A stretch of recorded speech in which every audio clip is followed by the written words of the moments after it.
GringosLocos.com. If you like tacos, if you like, it's fun food. It's fun party food. Yeah. Made the mistake of eating the queso that somebody brought me from another place. Not good. It was not good. Yeah. I've gotten spoiled on Gringos Locos queso.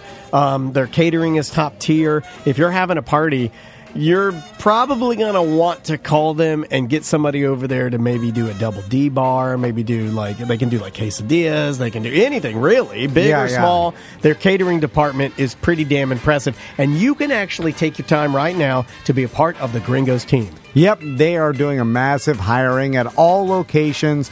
If you go to gringoslocos.com, then scroll to the bottom and their careers tab, it'll tell you all about it, but they are doing promotions for hiring, offering bonuses, all the information you can contact them about. But they're a great company. We know the owners. Yep. You can make good money, and they got benefits in most cases. So if you're looking for a job, you're looking to switch careers. You never know. Yeah, maybe your kids are looking to get their first job. Gringos Locos is a perfect first job, especially because of the hiring bonuses and things that they're offering. That's pretty damn nice. So, but if you're hungry, Gringos Locos is the place to go. Multiple locations. You can find out all the information at gringoslocos.com.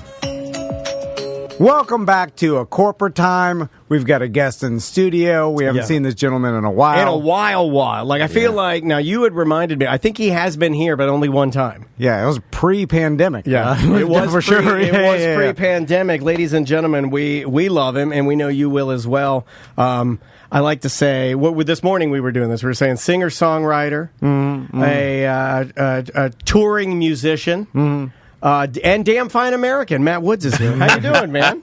Hey, fellas. How are you? I'm great. Good to see you, man. So, Matt, what has been up with you since the last time you've been in? Honestly, I think it's been 2 years. I think it's been like a solid... It's at least been that. I know I was in Florida when the pandemic locked everything down, but I didn't see you guys that time.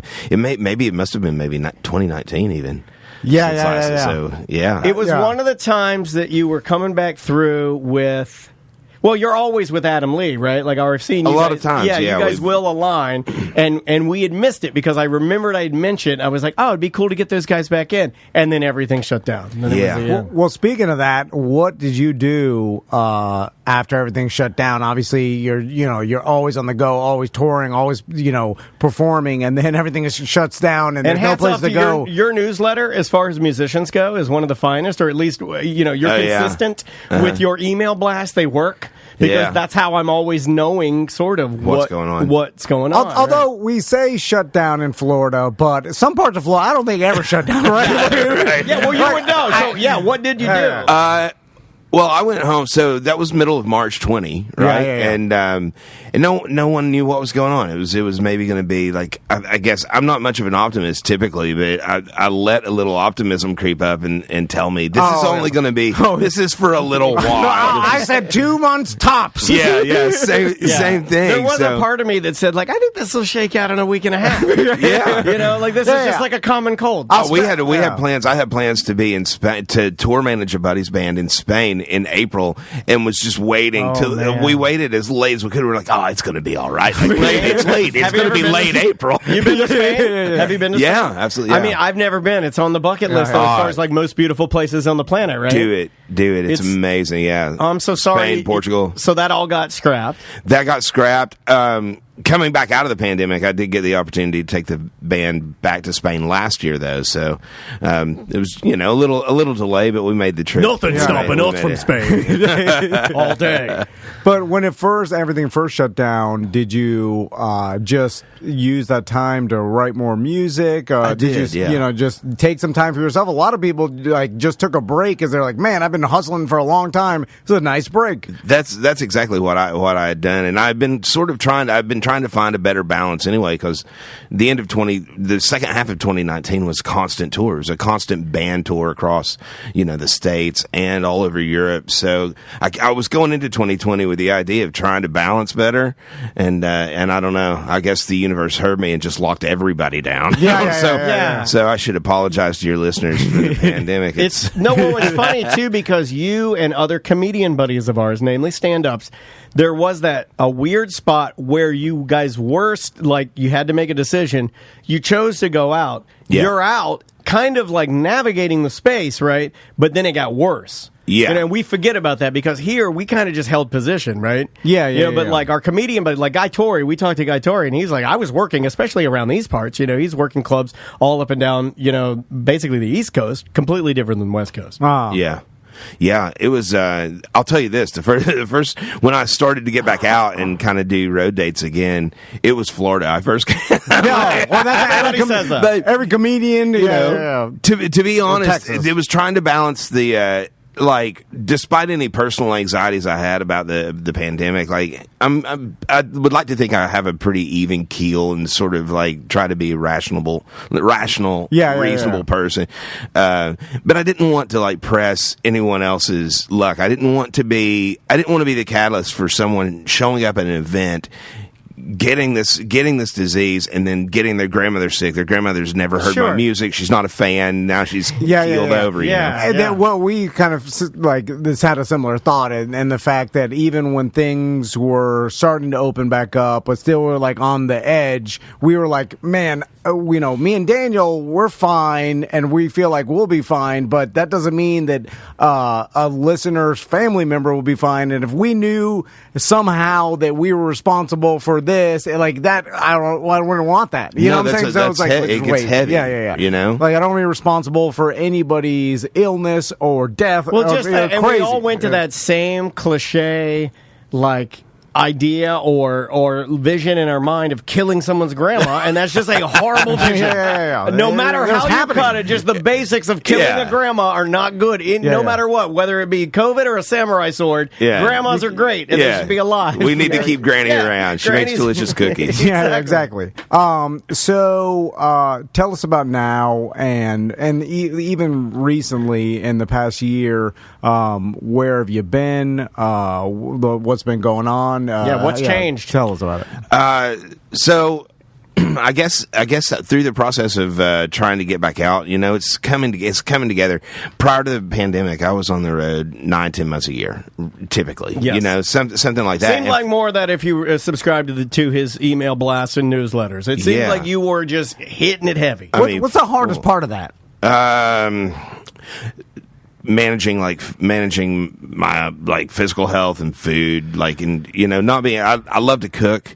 I love to cook, and I never get to do that on the road. Too. You know what? You bring up an interesting point that I think a lot of people realized, where you, especially during the pandemic, I know I fell into this, where you start ordering out a lot and stuff because you can't go out to restaurants, and then like I know when we were redoing our house and we had no kitchen, we had to primarily live off of Uber Eats. Stuff, and you just get, no matter what, even the restaurants, sodium down. You get tired of it. You're like, man, it's like cruise ship food. Tired of eating out, and it sounds ridiculous, but it's like and then you're like, I can't find anything healthy, and this has got to stop. Like it's it gets too much, and especially on the road where you probably have limited options, and you can't be eating at a fine restaurant every single meal. So how do you balance that? It's hard. I don't know. It's really hard. I don't do it well. I can say that. That's honest. You're just into, because often the places you're playing also have kitchens. And sometimes that's a perk of being the entertainer. But we've all been in enough kind of like bar rooms to know the offerings are often the same. Wings, burgers, chicken fingers. We have the chicken fingers. All of that. Mac and cheese. Even on a day off, or even for a lunch or something, if you're trying to find healthy food on the road, it's really hard. Even if you're inclined to go to sort of a nicer restaurant and get a good meal, it's all of the sodium, it's all of the fat, and it's just kind of like it ends up being. It's sort of like this, and this applies to dining out, or kind of like going through town and drinking with friends or whatever. Right?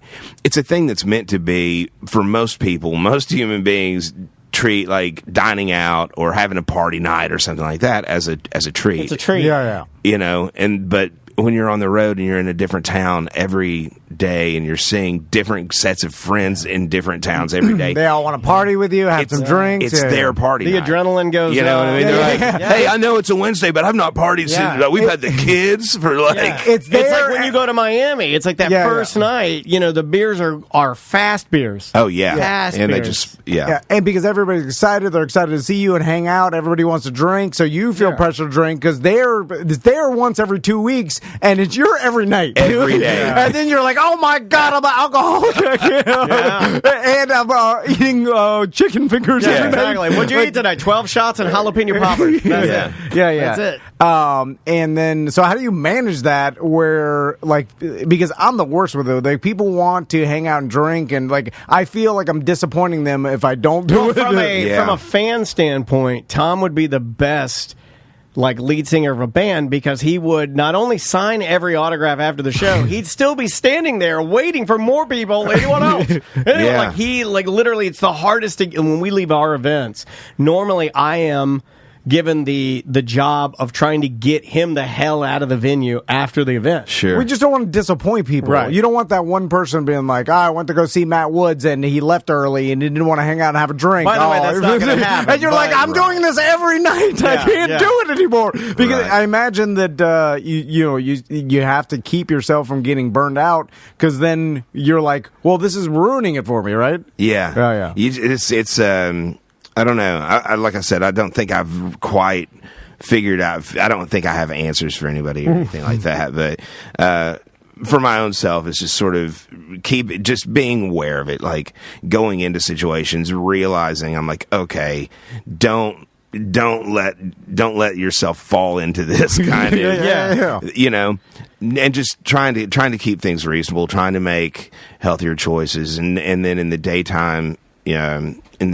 Trying to do things that kind of keep me active and outdoors. I developed a few pretty positive habits through the pandemic, and the trick now is trying to carry those forward as I get back. Can you work. share any of those? Or are they personal? Like, I don't want to dig into your business. If one of them is like keeping my rectum cleaner, I'm like, all right, sorry, man. So we went home, or I went home in middle of March 20 and spent like a few months just at home, and that was good for writing. I was waking up, I was writing most every day. Yeah. But my roommate was working from home, so we were both in the space, and was just trying to kind of like one of us would go get groceries one week, and next week the other, right? So that's the only sort of like out of the house time I had, and a couple of months of that, and a lot of songs about starting groceries. to go kind of crazy.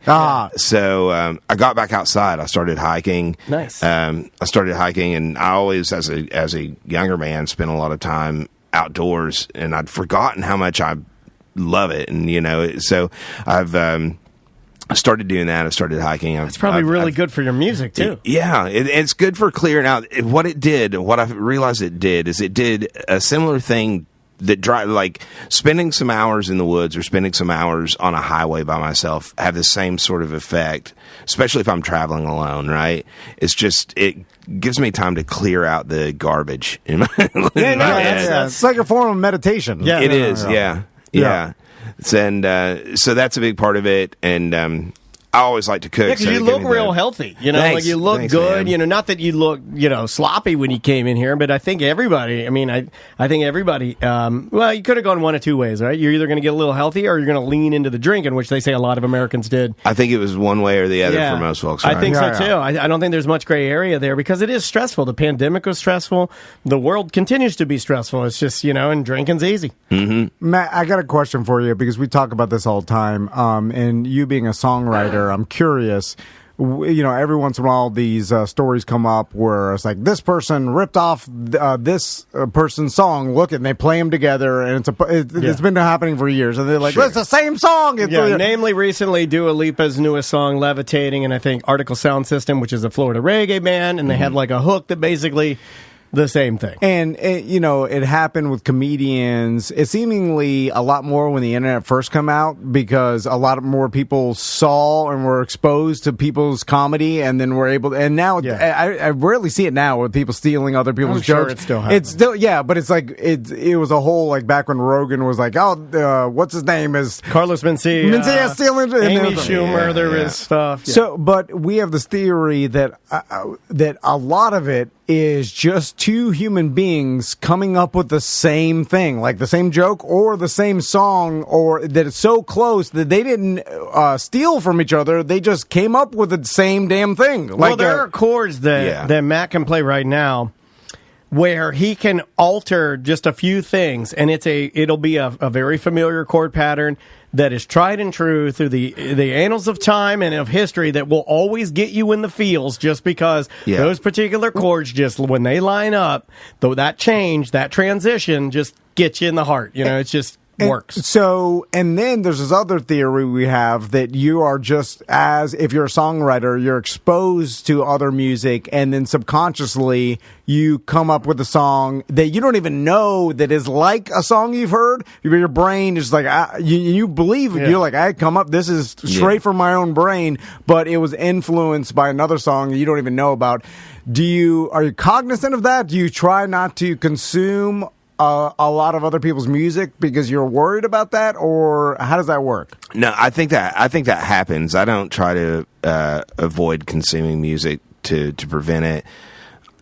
Obviously, I try to be aware of it if I'm working on something, and I have any inclination that it sounds like something. I'll kind of it's a common thing, especially with some of the friends. Adam Lee's a good example. Like send a little phone demo of like, does this sound like something else? Like, I think this sounds like something else. Can you put your finger on it? And that kind of goes back and forth sometimes. That's interesting. But I think the first thing you said is pretty likely as well. Like there's a lot. It's very likely that people can have a similar thought or a similar kind of thing. It's that combined with everything you're experiencing in the world. Like, even if I were choosing not to consume other people's music, there's music everywhere. There's music in all of the commercials on television. There's music at the restaurants you eat in. So it could be something that just kind of dug its way into the back of your head without your knowing it. Yeah, an inception of music. Yeah, exactly. It's that. And have you ever come up with a song and then you're like, you like it, and then found out that it sounds similar to another song that's already out, and then scrapped it? I don't know that I've ever finished one and scrapped it, and realized it like after completion. There have been times I've been working on songs and realized that either a line in the lyrics or a bit of guitar hook or melody was too similar to something, and I've kind of retooled it and turned it around. Yeah. So this is the oldest song I'll still play. The oldest song I'll still play, and I've recorded now several times, and was on my most recent release. I think I'm finished. I think I've recorded it enough.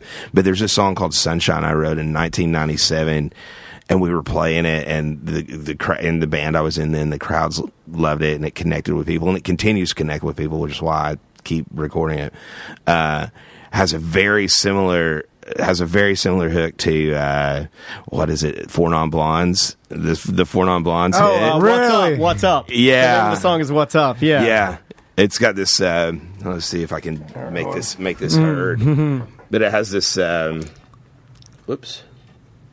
It'll likely get heard, right? Yeah, it should. Tom's just going to stand there and hold it. He likes to get nude when he does it. It's got this.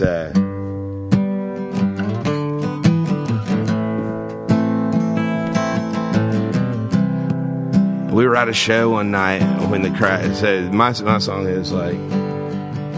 Anyway, but we're at a show because it has this little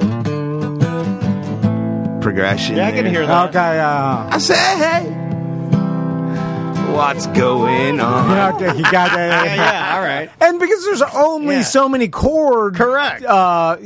Progressions and stuff like that. There's so much music out there. It's bound to be similar to something, right? Sure. At this point. Well, the one that I'm always reminded of is, we're not gonna take it. Yeah. Well, and then they interview old, what's his name from? Dee Snider. Yeah, Dee Snider, thank you. And they interview Dee, and he's always like, I ripped that off from, it's a Christmas song. It's the, it's like the story would be better if I knew the name of the song he's referencing. But he always says it's the same chords, just because within the framework of those chords, I just changed the melody a little bit. What is it? Holly Jolly Christmas? No, it's like we're not gonna jolly Christmas. Somebody's gonna look it up and then tell me, and it's gonna make me angry. But it's just the chord structure of that song, and he just took it. He added metal guitars, and then he just made the melody just a little bit different, and it is a completely and utterly different song. It's just.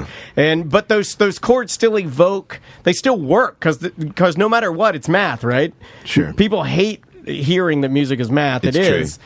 It's just math. So there are like formulas, meaning this chord plus this chord, when they've worked in the past, will always, when you lay them side by side and you play them, if they are in tune, it will always work 100% of the time. So, Matt, let me ask you this, because I'm curious when... It's all, oh, come all ye faithful. That's yeah. Thank you, chat room. God, my brain. When you're performing so much, I imagine, and the only way I can understand it is equating it to kind of like what we're doing. It's totally different, but we're doing shows every day, and they all kind of blend together, and you forget. Like, people constantly be like, I remember, or last night you were talking about this, and I'm like, I have no idea. I do not remember, because it just blends together because it becomes Who's your the routine. lady that you have on the show? I'm like, Samantha? I don't know. So I imagine it's similar to you playing gig after gig after gig. It's just all kind of blend together, right? But do any gigs in particular stand out for any particular reason? Like the audience is really good one night? Because I imagine sometimes the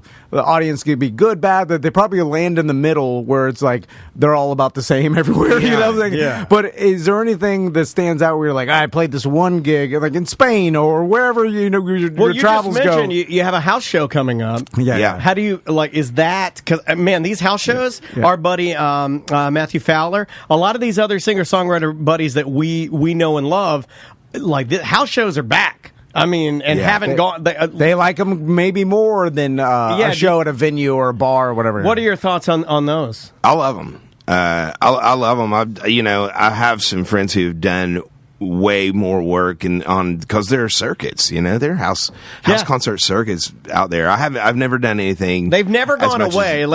Before I get flamed via emails, house shows have always been a thing. But I personally feel like, as a layman now, looking at music through purely a fan's lens, right, that house shows are back bigger now. I think there's more of them now. I think that may be accurate.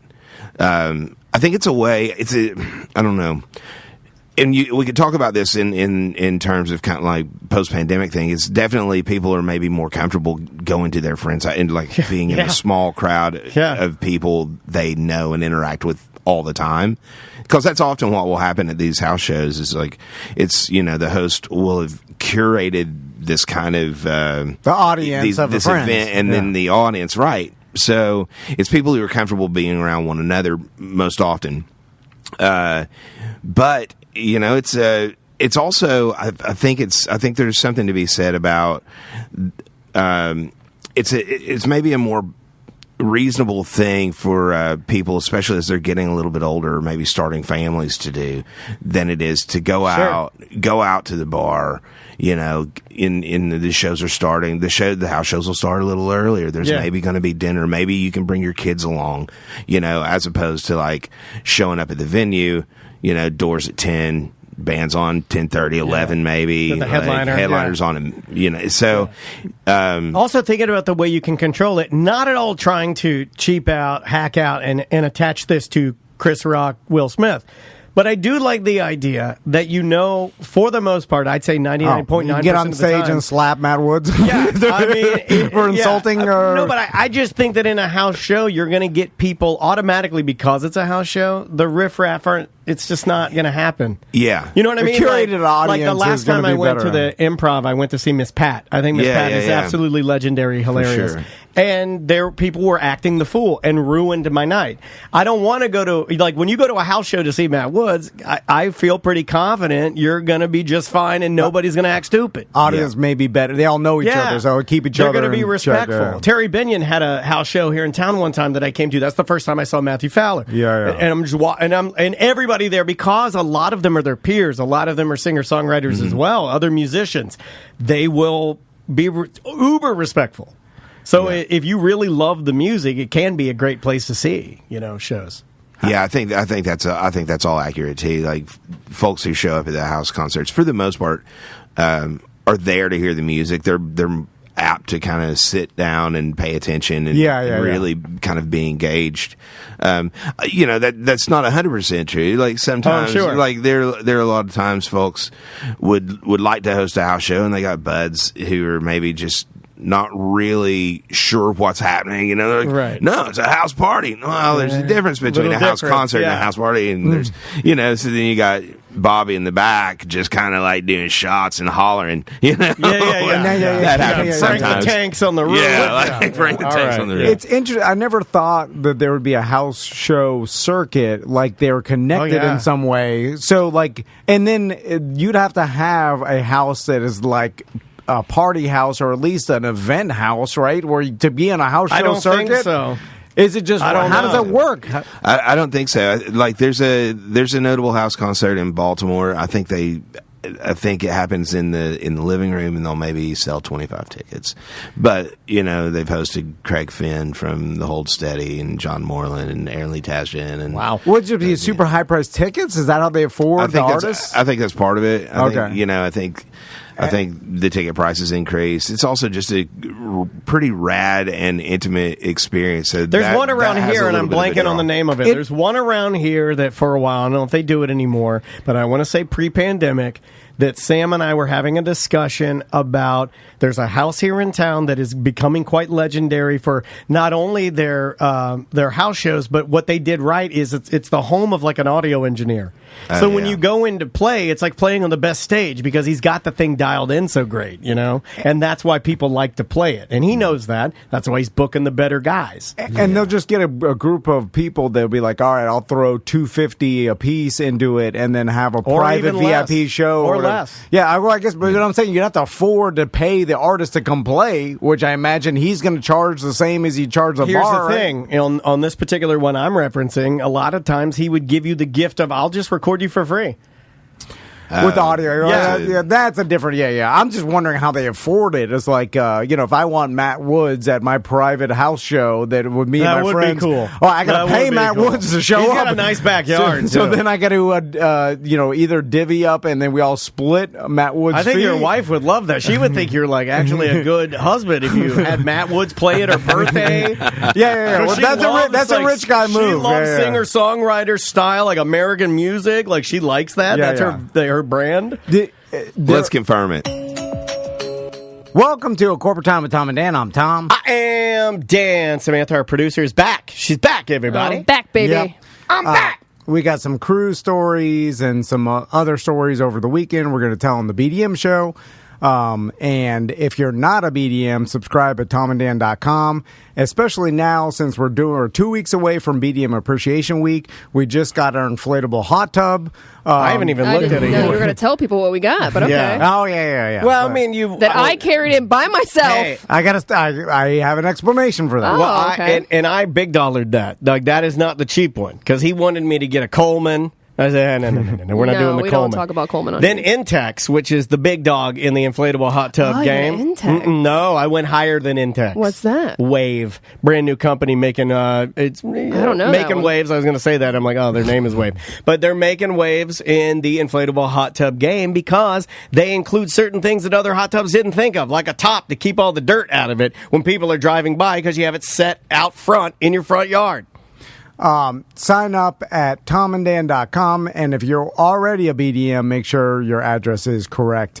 at tomanddan.com. Yeah, but the thing about that, if you go in and you adjust your address, you go in there and adjust all your details, just make sure that you put your credit card number in again in order to. It's like a security deal. They just want to make sure that you're keeping all of your info in there. Just like any other credit card company, when you activate that screen that pulls up your card number, it's not going to list the number out there for your own protection in case you had it like screen mirrored or something like that. So you are going to have to enter that in again, and it's as easy as that. Yep, and all brought to you by StreamlineFlorida.com. Streamline Mortgage. They helped basically fund this whole BDM Appreciation Week, so we appreciate that. So speaking of the inflatable hot tub, so Sam... Did it just get here? It did. It seems like that's it. fast. Yeah. That when was, did you order it? Last week, Monday early. Yeah. Weird that it's either things get here Feast or faster famine, than we think, or it takes 6 months because it's out of stock or supply chain. Yeah, it's bizarre. And I don't know how it works because like some things that are still coming. Looks like everything is just chilling in the Bahamas. Let me tell you, Oh, there really? was so much cargo. Oh, really? Yeah. It's all stuck there, guys. So Sam's like, oh, there's a big package back here. Hey now. Ew. And we've been getting a lot of stuff for our project we've been working on and everything. And so we open the door and it's this inflatable hot tub, which is obviously super heavy because it's like a gigantic It's inflatable huge. raft of, it's What like did a I get? I square forget what I of did. I get rubber. the 8 piece. Did I get the 8-person or the 10-person? I got a big one. It's big. No, I think it's a 4. So It's a 4-person. So here, okay, so Sam, then I'm standing at the door just looking at it. Sam goes out and Well, she's why like, aren't you doing anything? Well, because Sam Oh, just there's someone at the door. starts picking it up and I did hesitate on one side of the box to see if you were going to meet me on the other side, and you just stood there and stared at me. So I was like, nah, all right. Yeah, like she did the right thing. You go to one side and assume explanation. your role on one side, and then Right. the other person sees that cue that you've given as another human, and then they immediately go to the other side. That's the way it works. but it's not I've like moved a lot of people in my life. yeah, but this box is, I would say, 2.5 foot by 2.5 foot square. Okay, right? so it's like my body shape. So it's not really like if it was a longer box, then it would be implied that I'll go pick up one end and Sam. Oh my God. Oh, so you're going the by length overthinking over that- the weight. Sam, this is that same thing that he does where he like tries to convince us. Oh, he's justifying his actions or inactions. He tries to convince us that the reason he didn't do anything is because he did the microtransactions in his brain and they didn't compute. So he's looked at it. He's like, "Oh yeah, I can't go into lifting mode because my brain."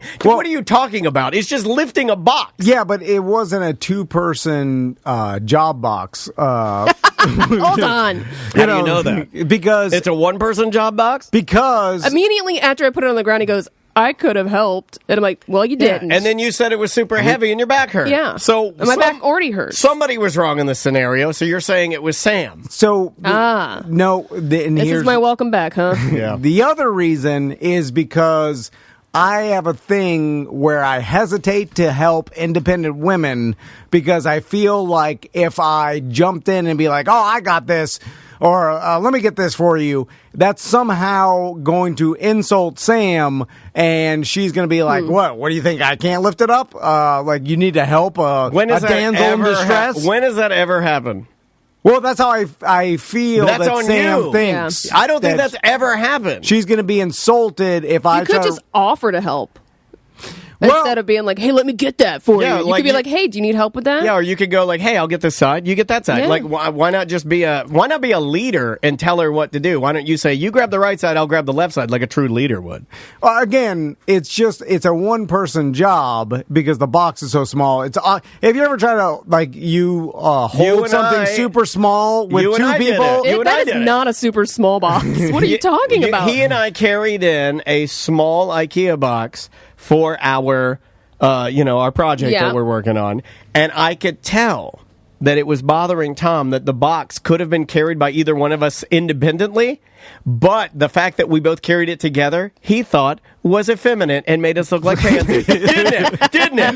I could feel that energy coming off of you. Our faces were too close. Our faces were, we had the close face and we're holding us like it was a dresser. Now, is it easier with two people? Absolutely. Right. Why put yourself out? Why ruin your back? But it could have easily been carried on my shoulder or his shoulder easily into the house. One person job. But because we were standing too close together, it was as if we were holding hands and skipping through a daisy field.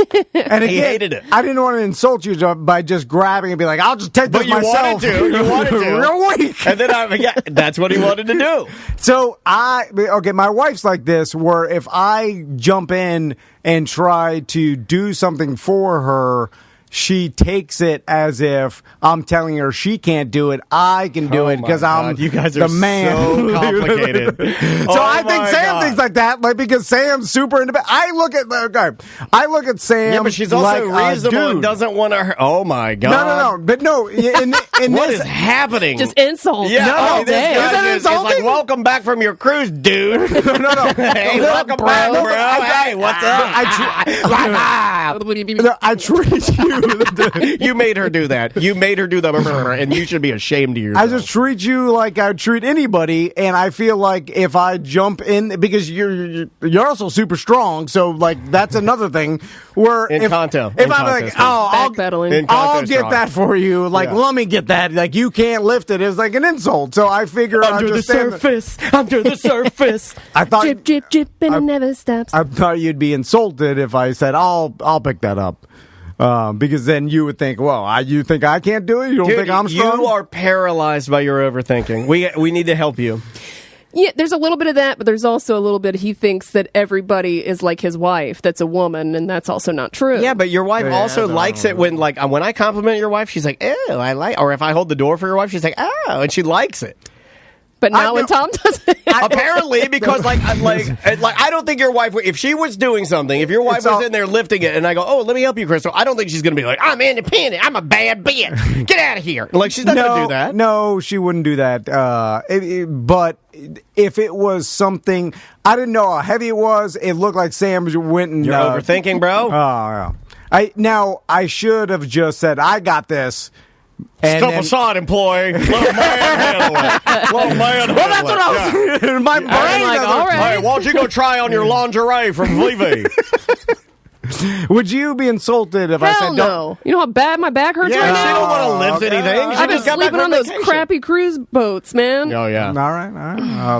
I'll keep that in mind, and if anything needs lifting, or if we need to fight off any intruders, we have an intruder. Guy just walked right in. You just let him in. Yeah, we just let an intruder walk right in. He's in there drinking White Claw on our couch. Wait, on our lack of couch. We don't have a couch in our studio anymore. Well, okay, let's talk about that, because speaking of overthinking, I have a mental disorder where I'll overthink things that don't matter, and then severely underthink things that actually matter, which is the worst quality to have ever, because I don't have our studio couch now because I couldn't bring it from Miami because we drove the wrong car and it wouldn't fit in the back of Crystal's Why did you guys Traverse. drive your sports car? They drove a Lambo down there. Like, Crystal's got her boobs out. No, okay, so I was going to go on this on the BDM show. I was going to go on the BDM show, but I will tell you. Well, wait, just do it on the BDM show. No, because this is natural. It's not even a good story.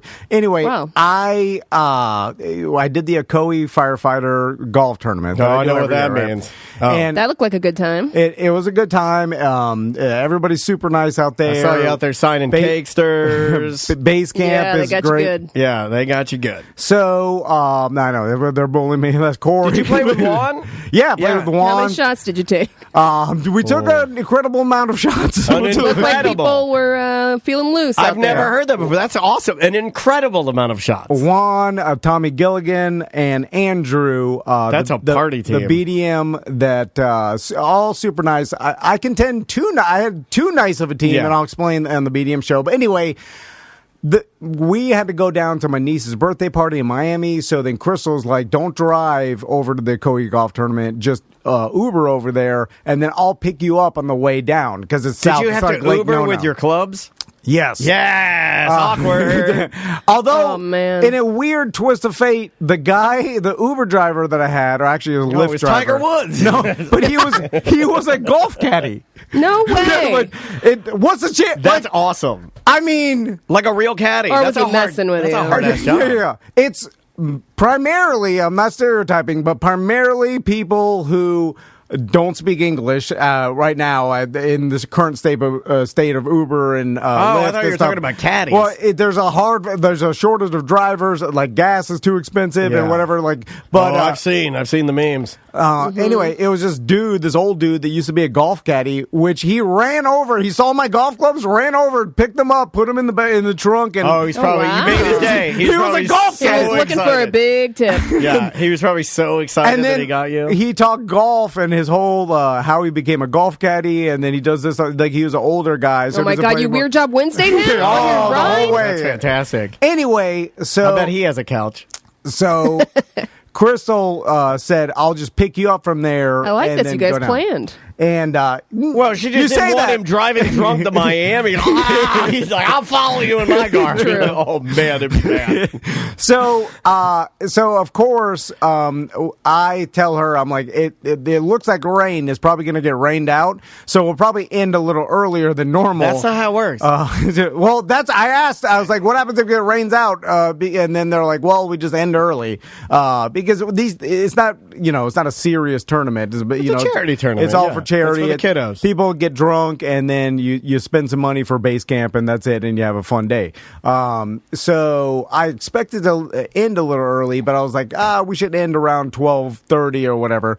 Because it takes about 4 hours, Yeah. but there's so many people in the tournament, and there's all these like in charity golf tournaments, like every third hole has some sort of Like a thing. Putt to insulation. win. Yeah. Where you hit into the hula hoops, you're shooting the air cannon. Okay. You pay Little and it's- hijinks on the holes. and then if you hit this like statistically unlikely Like thing, Mario Party. then you get like a free like a watch or like a free driver or something. They have the insurance contest. And there's one that was a free car you could win, Wow. but it's all to raise more money for base camp. you It's like- throw $10 in there, you get a couple Yeah. hits. Anyway, so we were running a little late, and so Crystal was like, "Where are you?" And I had like 4 holes left, and I'm like, Almost We're- done. Yeah. Why do you do that? I'll be done in about 2 minutes. 2 minutes. Like you always give an unattainable ending time. I figured it out. It's the bad at life disease. You wanting to delay consequences. Wait, so you know she's going to be mad, but if you could just keep pushing her off. Yes. It's Interesting. It's a bad at life trait of delaying. Yeah, but she's getting consequences. more mad. That's the thing you never take into account. You say you do all the math. Well, I said bad at life, didn't I? I know, but you also say it's the wrong thing to do. say you do the calculations, and I would think somewhere in there you would see that there I is. think we've learned he's not a But mathematician. there is an amplification. There is a multiplier of anger in there that I have witnessed when, because, correct me if I'm wrong, there's one phone call, where are you? You say 4 holes, I'll be there in 30 seconds, which we know is unattainable. Right. Then there's a second phone call back to say, where are you? Where you're having to explain what part of the golf course you're at because she's driving around in circles in the parking lot. Then there's the, I'm waiting, you got caught up, you're still talking to Corey Bryant, you're not walking. She's been waiting for 20 minutes, scrolling, where are you? You're texting. Yeah. They're squirt gunning White Claw in your mouth. Yeah, what level of texting where we're at? 4th text, 5th text, 6th text, where were we at? Are you ignoring it at this point? By the way, Juan doesn't have this because Juan promised his wife that he would help her with something, and then literally on the hole number 17 or like 16, Juan's like, "My wife called, gotta go." I like that. God damn, That's what you do. like, No, that is what he knows. He is. Because he's a genius. Yeah, he's He's smart not man. gonna get yelled at. He just, and then Why don't you do that? Why don't you go, Crystal's here, I must leave, I did good for charity, bye-bye. Why don't you do the one? I have no idea. Okay, hold on. Mark this for the for the award What am I ceremony. writing down? I don't know, but that's an award because that's never There's happened no before. excuse. Where he said there's no excuse. This has not happened Because before. Tommy Gilligan's so nice, and Andrew, the other guy I was playing with, so nice. You bet your ass if Tommy's wife called him, he'd be going too. I know, You just drop an extra 20 in there and hit the bricks, dude. They didn't care, and they knew I was driving down to Miami, so they're like, "Hey, if you gotta go, Oh, whatever." they gave you an out and you didn't take it? And then I was like, "No, I'm gonna hang No, out." I'm cool, Another bro. shot? I'm cool, bro. One thing about Tom Biden is I say to the last award is given every time. And Crystal literally waiting in the parking lot with the boys. I know it. Yeah. And they told me like, "Hey, They've been you on gotta their go." iPad for 2 hours. And I was like, nah. I'm good. You good. walk out there, bring some meatballs, bring some shots to the boys. I got meatballs from the party line. Meanwhile, every second that we're sitting there waiting, I'm watching the putt. I'm like, go. I'm like, she's mad. She's mad. But you would rather let her get more mad in order to fulfill your duty. You think, okay, hold on. Is this right? You think that the golf tournament, the obligation that you hung on your reputation. I don't want to disappoint Tommy and Andrew, even though they don't care. They told me they don't care. But you will continue to disappoint Crystal, your wife, because you realize that she's with you for good. And yeah. Even though Tommy Gilligan's with us for good too. I don't know. I've used it. You know what? You say that. He did just say in the chat, made me drive him back to his car. What is that? Again? Were you drunk again? Oh, no. Part 2, where he had to draw a mini version of driving. Who's in the chat? Tommy. This is where you realize you've lied to us. Right? Wow. He's in there. They know the jig is up. Is that where you pull the gun out? You blow your head off on the show. We got back to Juan made him drive back to his car. Yeah. Tommy drove Juan back so that Juan dude, you already had the Band-Aid off. Juan already did the heroes leaving, right? Like, he already did the thing that's hard. He ripped the Band-Aid off. But as soon as he did that, I started talking mad ass to Andrew, like, oh, someone's got balls. Right. I bet this guy's got a group Facebook with his wife. Am I right? Pussy! Even though I was Meanwhile, your blood pressure's going up because you know Crystal's going to be mad. You're right. Can you drive me back to? That's what I wanted. Please drive me back. Right. But I have to tell She's him. in the parking lot with the boys. They're on their Kindles. And so anyway, after we got back and everything, and then of course, how's Crystal's mood? Well, I mean, not happy. She's waiting, and I told it's about 35 minutes or whatever she waited in the parking lot. But I told her immediately. I made up a lie and told her that in there talking to a cancer kid. These cancer kids are wordy. They know a lot of words. There's a cancer this and cancer that. You could just be honest, Tom, and this would solve a lot of your problems. Blah, blah, blah, tumor, blah, blah, blah. I don't know. They wouldn't stop. I was trying to rush them on. I led with how much money we raised and how much. It's for the kids, yeah. And did you do one of these where you're like, this is the best part of my job? Talking with Daniel is fun, but when we do these, it makes me remember why I really do this. And so I get in the car, and then we start driving, and then halfway down to Miami, we did think for 1 minute, we're like, I look back and I'm Where like, are the boys? They're there. They're playing golf on a mini. They're back in the house setting off the alarm again. They're eating meatballs at the golf tournament. They're firefighters now. They're Ocoee firefighters now. They would raise them as their own, right? The Ocoee, they're good guys. Yeah. Oh, yeah. They'd raise them as their own. Tough, Tommy and Max. And then I look back and I'm like, is the couch going to fit in here? And then Chris like, yeah, they flat pack everything. It's flat packed. And I'm like, but it's not an inflatable couch. I know.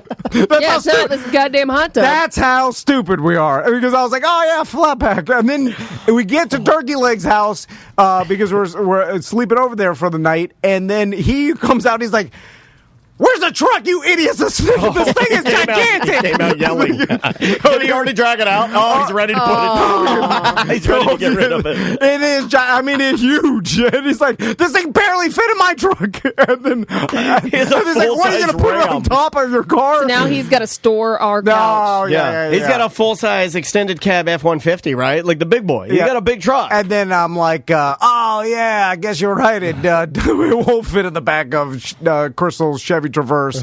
and then I was like, do we stuff it in there and then let it hang halfway out with the tailgate in the Hurricane? You drive through the Hurricane like that. Yeah. So anyway, we didn't do any of that, and now it's still at Turkey Lake's house. Okay. So we'll just have him keep it. We got a couple. Put it together and use it. I'm coming up with a plan to get it here. Don't you worry. Why don't we have Joey Mazan go run down to get it? Let's get some of the friends we know to go and get it. So gas prices. Have you seen the gas prices? Yeah, I know. I've seen some memes about the gas prices. Yeah. I've heard it's bad. Something's going on with the gas. Yeah, it's gas crazy. I don't even look it. I just fill it up, and when it stops, I don't even look. By the way, in a panic, we did try to look at one-way rentals. Like maybe we could rent a truck from Miami and then just drop it off at one-way. But a mini truck. And same day, one-way car rental, one day from Miami to Orlando. $1,000. That's also because all the flights were getting canceled on Saturday, so everybody was trying to get the hell out of Miami. They knew what they had. No rental or whatever. $1,000. Oh, so, chat room is a couple people that have done one-way rentals chiming in saying, "Don't do that. Never do it again." They are literally anti-one-way rentals. So we'll have to just go without a couch at the studio for a couple. I remember I rented a car when I was younger to take a road trip with a girlfriend I had because I didn't want to put the gas. This is when you don't understand anything, you don't understand rules. You don't you're young and you're dumb and you got a job and you make a decent amount of money because this is when, and I don't know if this is the same way now, but you had to be 23 in order to rent. I thought it was 25. Yeah, well, when I was doing it, I think it was you had to be 23 to rent a car. Yeah. So I had rented this car, and we were going to take this road trip with this girlfriend and I up to upstate New York. But the way I'd rented it, I didn't realize that they had a way to track the car to see where you go. And the way that I had rented it was only for Florida. Okay. Apparently, with this particular rental company. And I drove it all the way up to upstate and all the way back. And then when I turned everything in, tank of gas the whole nine, they basically just unloaded on me it went here, there's this miles. And man, I got F. It was I want to say $500 extra charges piled on top for me doing things that I should not have done with said rental car. You know what I mean? Not things deliberately trying to ruin it or, I've seen friends that do that, donuts in the car and you're drive with the parking brake on. Yeah, you don't care. But it wasn't that. It was literally yep, you shouldn't have done all this and here's all the contractually what you were doing wrong and here's where we get our money. It's nuts. There's a crazy shortage. I read some article about rental car shortage. It all plays into there's so many rental cars that are out because people can't get the parts to fix cars. So dealerships are going to have loaning out rental cars. Man, I talked to someone. God, who did I talk to the other day? They had and my buddy Francis, he got in a car accident and he has had a rental car for 6 months. Yeah. 6 months he's had the dealer rental car or whatever, and because they can't get the parts to fix his car or whatever. So there's so many rental cars out there being used. Plus, the pandemic, even the chip shortage or whatever. Here's something that's going on with mine. I got rear-ended, remember, and I haven't talked much about it because it was minimal damage. It was a really slow hit. In a weird way, it was almost worse because it cracked the bumper. It's if you'd hit me fast, I think this thing would have worked better. But they hit it slow, and then it cracked the bumper, so they ordered the parts.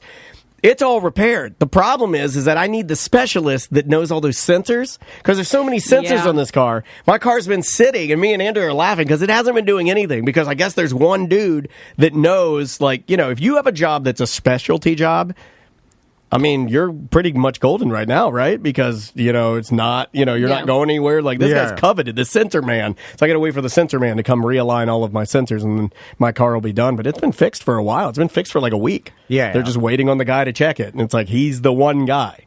That sucks. Damn it. A lot of those things have been happening. So anyway, we'll have the couch soon. All right, we're going to take a quick break, and when we come back, Joey Mazan is here. We're going to talk some Parks and Parlays. Parks and Parlays. We'll be right back. Welcome to Corporate Tom and Tom and Dan. I'm Tom. I am Dan, and we are live on Twitch right now, twitch.tv/Tom and Dan Live. Monday through Friday, we broadcast live, or stream rather live. Weird, I say broadcast. People don't broadcast anymore. Well, people do, but those are old people. But the young people are streaming, just like us, the middle-aged people. Streaming, twitch.tv/Tom and Dan Live, and all video replays. You can find those on YouTube, Tom and Dan Live. Also, if you want to be a BDM, our BDM Appreciation Week is coming up, and that's a week that we are giving free prizes to BDMs. I'm burning money hot. We got Oculuses that we're giving away. I blew $2,000 yesterday.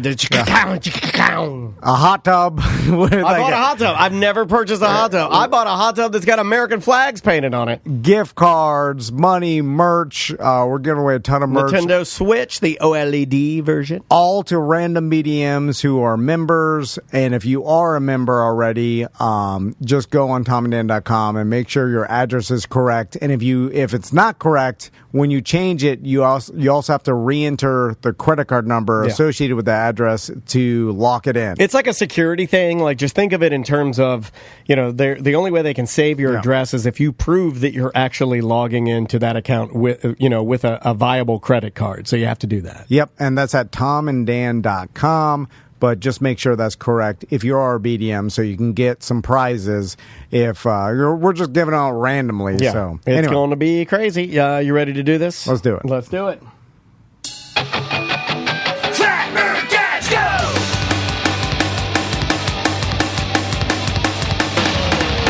If you got a hobby and you're feeling kind of blobby, dick, that's lob.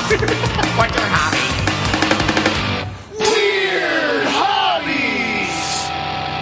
Weird Hobby Wednesday brought to you by StreamlineFlorida.com. If you want to cash out refi or a mortgage, you want the best possible chance to buy your home and make sure that mortgage is the best one and gets picked when you go in to buy a house, because there's going to be multiple offers at this point in this market. You want to have everything. Use Streamline Florida. You want to have everything handled. You want a streamlined process, and that's exactly what they do. StreamlineFlorida.com. Chelsea's on the line. How you doing, Chelsea? Good. How are you? Good. So what is your hobby? My hobby, I am a novice prepper, which basically means I have all the crap, but I don't know how to use it. No, all right. I like the idea of it being the end of the world, and then you having some water like purification equipment, so you're like, I can't use it. And like, this tastes like bleach, and then you die. So you're really just an optimistic hoarder, right? Yeah. So you could say that. So let's talk about the basics of prepping first. What are what do you start with? Staples? Is it food and water? So food, water, anything that you might need to cook with. Obviously, all the knives, maybe a gun or two, just in case. Yeah, you gotta have some guns. You need to shoot a bear or whatever, Yeah, you gotta have guns. Bear! Yeah. Chelsea, is it going to be other humans Leave her alone. trying to steal your food? This is her. Yeah. That's what she means. She's going to shoot a fat gay guy who's trying to steal all her food. Bears are extinct. We killed them all. We're ruining the environment. You don't have to worry about that. You have to worry about all the other humans that are starving. You know what's killing bears right now more than guns? The sun. It is roasting them alive. So you got a couple guns, some food. Let's talk about you have a tank? how much, you say novice, normal preppers I feel have multiple year plans. Yeah, 3 year, 5 year. Oh, yeah. I can survive in my bunker that is 7 years at least. A storage container that I buried in my property in my backyard, and it's got its own air filtration system. When you're in the bunker, do you leave up the Christmas tree full time, or do you put it up, take it down? Put it up, take it down. I think it takes up too much room, decoration. It's all about survival. But your mental... Yeah, you just theme it out. Exactly. You just theme it out. So Christmas, you have Christmas. Halloween, you have Halloween decorations on it. It's fine. Yeah. What do you have as far as what's the duration of your prepping? We'll say 5 days worth of food, because I'm pretty sure I could figure out how to kill a rabbit. or squirrel. Are you really and a just couple shopping for so 5 days of food will get you nowhere. 5 days I of have, food? hold on. I have 5 days of Yeah, food man. in my refrigerator. 5 days of food here at the studio. And in my pantry, every single time I'm hungry, I open up my pantry. There is an insane amount of food. Like, I saw and the I'm like, waste. how much garbage? I want to order a Vietnam. I have so much Yeah, but- waste. Exactly. How much of what's in your pantry currently is already expired? Oh, it doesn't matter. It's the end of the world. I'll eat it. They put those, like some old, like I'll That's eat just some a mildew suggestion, beans I know. if I'm dying. I'll eat anything. I will. Hey, the maggots are extra protein, right? Yeah, exactly. Well, at that point, have we just resorted to interviewing crazy people now? It used to be that we do a bit.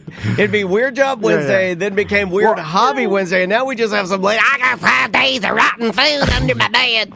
So, Chelsea, so you you say prepper, but 5 days of food. I mean, most people have that. So, like, she's prepped for 5 days. She's a short-term prepper, Airbnb. Are we talking like MREs and dehydrated stuff and like Yes. Beef jerky? So give us Yeah, the stuff that'll last like 20 plus years. So, yeah. So what do you got? Like, give us the rundown of like food wise. What do you got? No, I don't know. Whatever comes in the bucket, essentially. So Oh, you it's buy like the mac buckets. and cheese, and I buy the bucket. Yeah. So it's basically like the mac and cheese and the chicken and rice and whatever, I don't know, whatever else is in there. This has been a secretly big business that no one talks about, especially when the pandemic hit. Oh, late at night you see the commercials. Yeah. A lot of these businesses popped up where they'll sell you like, and you could buy a pallet. I think Ross bought one. His wife did, I believe, if I remember correctly. Which we never. I started poking into it because I wanted to make fun of it, but he got a little. I think it was off the. He got a little Will Smith. Do not talk list. Yeah, don't make fun of my prep. Yeah. Preppers are serious. Well, I mean, like, which they can be. I mean, well, it's a serious topic that they're afraid of the end of the world, but I find it very hilarious. And all I want to do is make fun of it because for so many different reasons. And we're going to start with you, Chelsea. So just strap in because I'm going to make fun of you for a while. But but let's talk about the actuality of this. So you get a survival bucket that is like this is like a month of MREs, and because they sell them online. I've seen them like you buy X amount of supply that lasts and there's you like X Mylar blankets in there, and like water purification tablets. There's tubes that you can drink out of a river for like 3 days. So like let's talk about that. What's in the bucket? I don't know because I haven't received it yet. Oh, you're a really good prepper. I'm a novice prepper. So I haven't been doing this for years. I've been doing this for like maybe a couple months.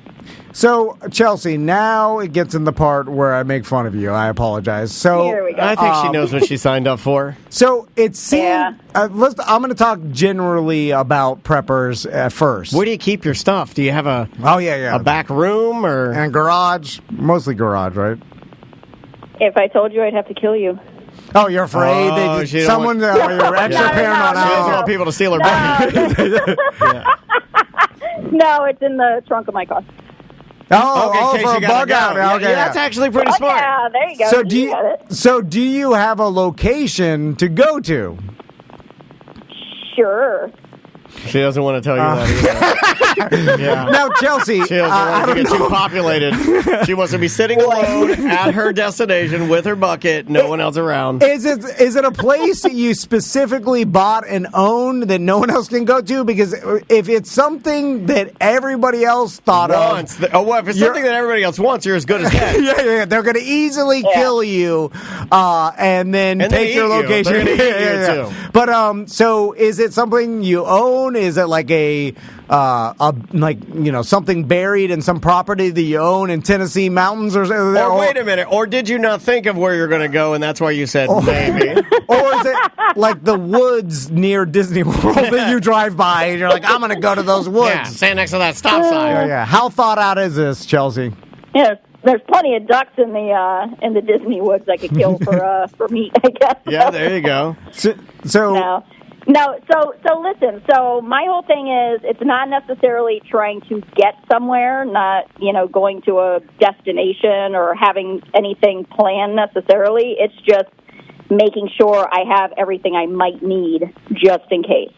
Okay, so I'm planning on hunkering down at home essentially, but if the need arises, I have all the stuff to go out in the Disney woods or somewhere. So is this something that you do personally just to make you like is this to lower your own anxiety, to make you feel better, or is this this is just a peace of mind thing for you, correct? Absolutely. This is what I can control in my own life that is happening, because of all the crap that's happening in the world and just in general. So. And I was going to get to that because I think primarily like a lot of preppers or people that prepare for worst case scenarios, it is just a form of therapy, a peace of mind for them because they feel I did what I could. Calmer knowing that they at least have a plan. My wife is like this, not prepping, but by the way, I'll tell you about that. She asked me like, "You have a plan, right?" I'm like, "Oh yeah." Well, I have no plan. I just say that because there is no plan, and I've worked out in my head. Every plan leads to death, and then so I just gave up.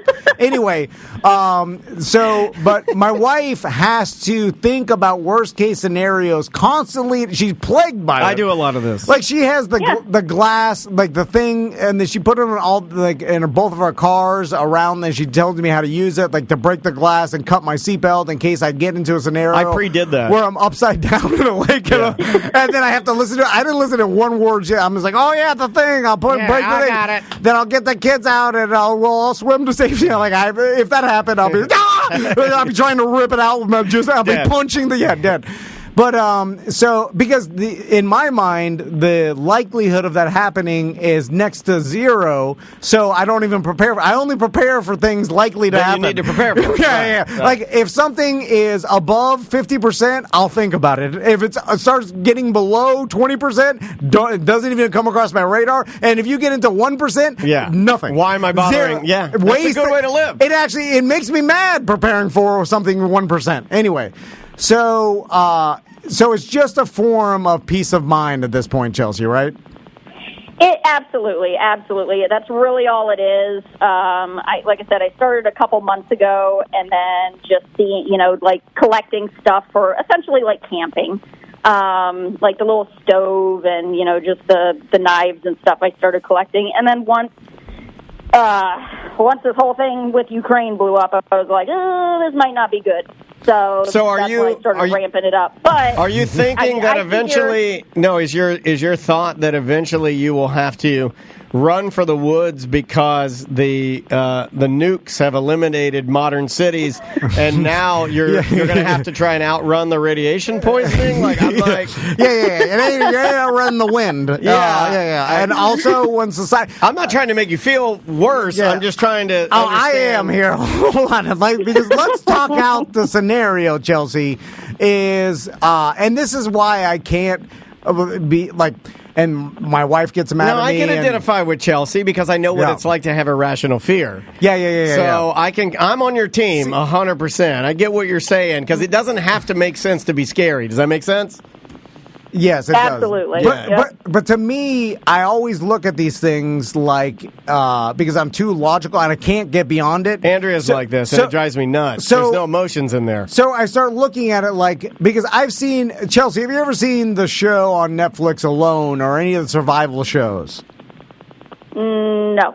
I'm glad that you've done your research. Yeah, I'm not going to start there. I'm glad you have no survival experience. She's my favorite. This is my favorite hobby because he knows nothing about it. Everything you're doing completely meaningless. May keep you alive for 2 extra days. Anyway, so the survival shows, I watch them, and I watch these people. It is hard as F to survive in the woods. Like, next to impossible. Like, I see, and these people are professionals. Like they're good at it. They do this for a living, and all they do, they hunt and make traps and like work in the woods. They're very comfortable doing it. The guy that won that show Alone on Netflix, which is them surviving up in Alaska or whatever in the woods, like that guy has been doing this for like 40 years. They live with the Native Americans and everybody on that show, which all of them but one lasted, were survival specialists, and they couldn't last. And most of them couldn't. And they couldn't last past like 60 days or whatever because it's hard as hell. What did he end up doing? How many days did he end up doing? I forget. It was, I think, 90. It was a ridiculous amount. 100 days. Yeah, it was 100 and something. It was also in like Arctic weather and stuff that made it harder. But like, so Florida survival is a little easier because you don't have to deal with freezing to death, which is most of what they had, and then the lack of food. Like, so Chelsea, with this hobby, do you feel like, you call it a hobby, but do you feel like you get something out of it in a positive way, like a good thing? Like, is it, or is it just maybe a reoccurring negative thing that reminds you of how maybe scared you are?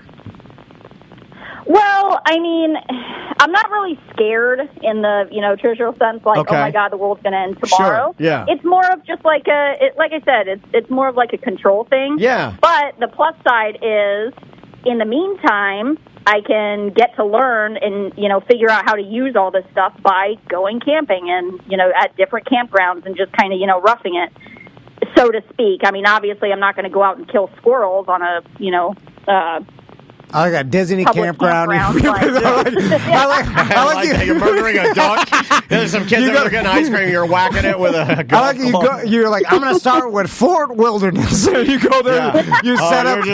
You're burning the place to the ground. You set up there. You're hunting squirrels, and Disney squirrels. They'll come right up to you because they're conditioned. They're not afraid of anything. Anyway, so speaking of that, like, have you ever been camping? Once, but it wasn't like so that.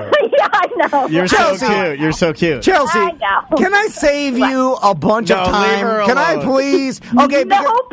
Leave her alone. She likes this is her hobby. This isn't your hobby. but it seems like a tremendous. I didn't know my hobby's gambling, and that's a waste of time but too. at least you get some enjoyment out of it. She sounds miserable, plus it's a miserable hobby. Yeah. And that's what it comes back to, Chelsea. I've thought about this because when my wife does ask me, like, she gets paranoid sometimes, and like every time something happens, pandemic, Russia, whatever the hell, she's like, well, I'm like this, you feed on You it. got a plan, right? What are we going to do if society melts down? And then I'm like, I got a plan. I'm going to go on the roof and eat pudding like Carl. That's what I do. There is no plan because in the logic behind it, I'm like, well, there's too much humanity in one place for us to ever stand a chance. Like, we're all just starve to death and be fighting each other and killing each other.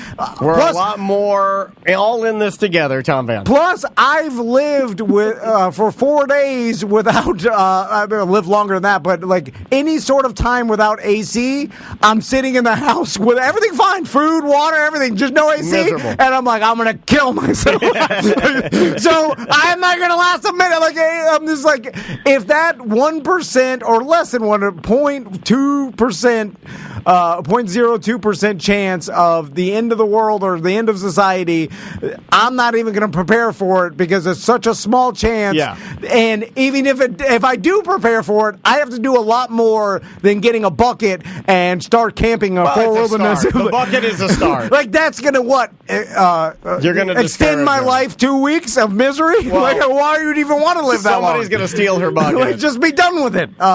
It's just they'll steal your bucket, food, like so many other scenarios are going to happen that even like the guys I do think that could even last a couple years are the serious preppers. Well, they got facilities and bunkers. But then if you eventually get to that point, which with every hobby you want to be the best, right? For sure.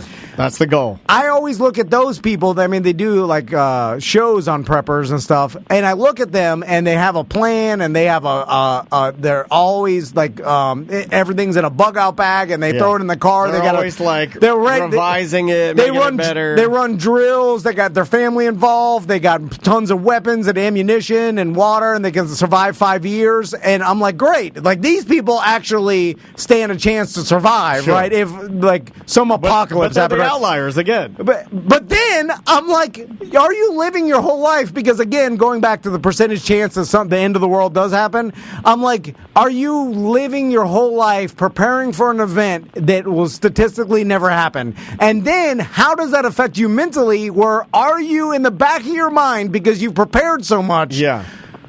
Secretly hoping it happens? And that's no way to live. You're hoping for the end of the world so you can use all your preparation? Because I feel like if or maybe they look at it like anything else you prepare for that you know is not going to happen. Like if you're the dad at Froggers in the dad band, you're eventually preparing to perform at the Grammys. But we know that's not going to happen, right? Well, yes. But I see what you're saying about, like, does it tip just a little bit where you're like, well, I hope this happens so I can prove to everybody how prepared I am, and that's a little messed up. That's what I'm saying. Yeah, like, I see it. Just the whole... It's a negative hobby. The whole act of preparing for the end of the world, to me, would get you in the mindset of once you're prepared...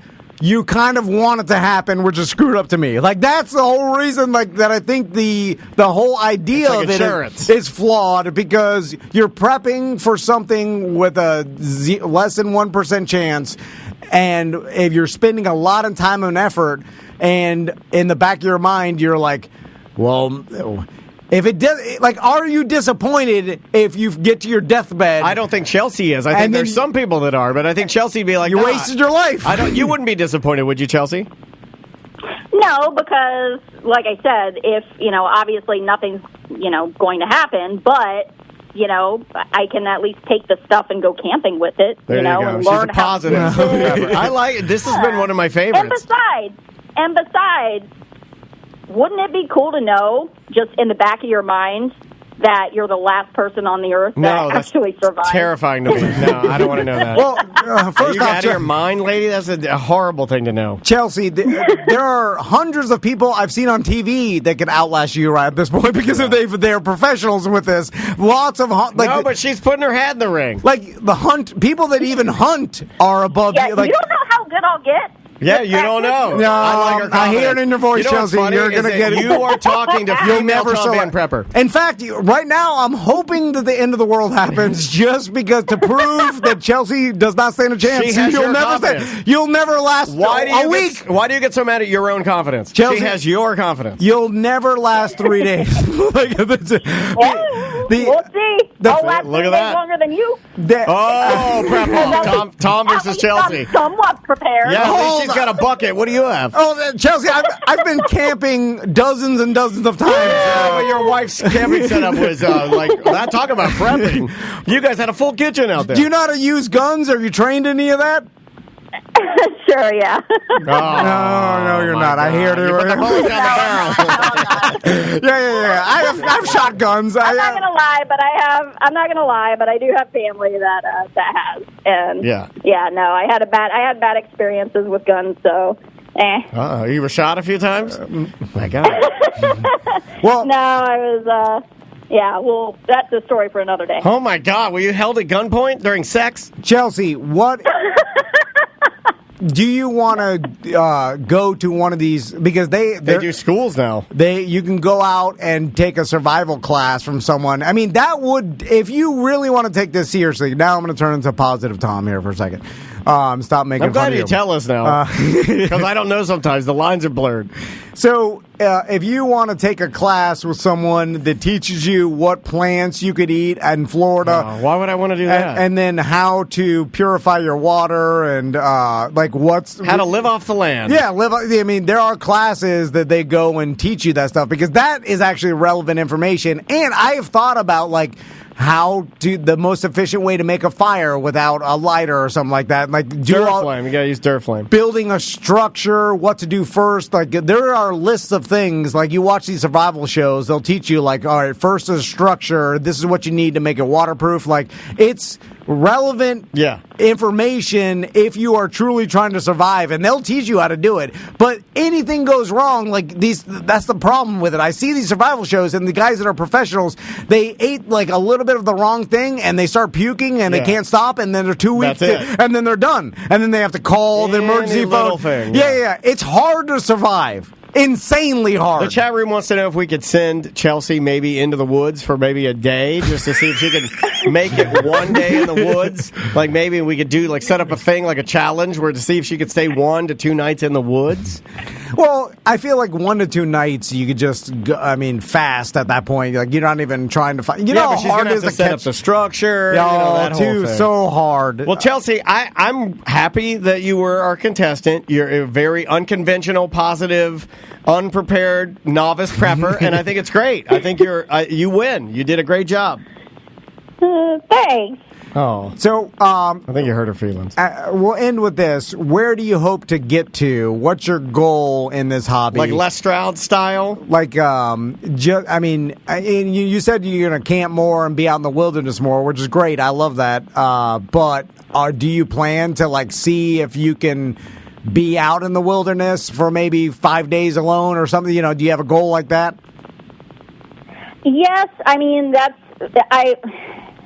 it wouldn't be, I don't know. It's not a bad goal. I definitely want to get there, but obviously I know nothing, so I have to start very, very slow.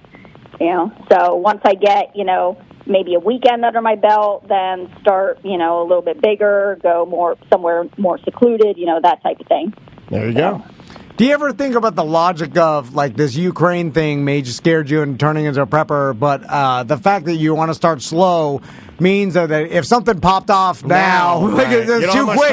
You don't have enough time, so it's weird that you don't have any sort of time anxiety about getting prepared for something you're scared of that is happening right now. And that's what makes it a hobby and not just a fear. That's what makes it a hobby and not just a fear is that she feels like she's like, I got plenty of time. Hobby. See the difference? Exactly. I gotcha. It's not a lifestyle. It's not a lifestyle thing right now. But listen. I know if the world were to end today, I'd be screwed. So I'm not, I have no delusions of that. And guess what? If it happens and somebody survives and they happen to, be able to break into my car, then great. They can have all my crap. There you go. Good for them. Free bucket. Free bucket. You heard it here. Wait a little bit, man. You're like, my bucket. Oh, God, now I have nothing. I spent a quarter of my free time on this. And at that point, money wouldn't mean anything and time wouldn't mean anything. So, whatever. Yeah. Well, that's my whole point. Is what are you even doing? It's all you did anyway. All you did is waste money on the bucket. Crazy, Tom. Completely. Because I'm crazy. Hoard some drugs. So your last days are unbelievable. Yeah. That's what I do. I'm not joking. When Corona first hit, I went to the weed store and then ABC and bought them out of White Claw and as much weed as I could. Yeah, every single piece. I don't care about food, anything. I was like, if this is going down, I'm having a blast. By the way, I drank it all in 2 months, which I thought I had a longer supply. And then I'm like, this didn't last me. 2 years later. I need a storage shed of alcohol. Anyway. That's a prepper. All right, Chelsea. Thanks for telling us about your weird hobby, and good luck at the end of the world. Yeah. I'll see you in hell. Yep, sounds good. All right, later. Thanks for doing it. She's sweet. All right, there you go. Novice prep. Very novice. Yeah. Extremely novice. Brand new. Didn't even receive her bucket of stuff yet. Welcome back to A Corporate Time. Brendan and John are still here. And John Busticker has bars on his windows. My God. The revelations you get during the breaks, God. A good law enforcement individual living in fear of his own life. In a prison. True. In a bar in prison. True. You're no different than a Sanford giraffe locked in a zoo cage. They used to have barbecue festivals in front of those animals. Did they really? You'd be eating barbecued cow in front of a giraffe. They don't know. You know what's funny is the only way you could get me to go to the zoo right now would be if they had a barbecue festival. I'm all for that. I'm in. They have that beer festival coming up. But you're not drinking. Don't do it. No, I'm not drinking right now. right. I love the zoo, though. God, I love the zoo. You like the zoo? I do. I very much enjoy seeing animals. That's why I got into scuba captivity. diving. I like. I like seeing anybody in captivity. No. It has nothing to do with captivity. It has nothing to do with. It has everything to do with sadness. I like to see people and animals sad. There's nothing wrong with Reminds me that I'm not. That's why I like zoos and Walmart. That's what I like. That's all I like.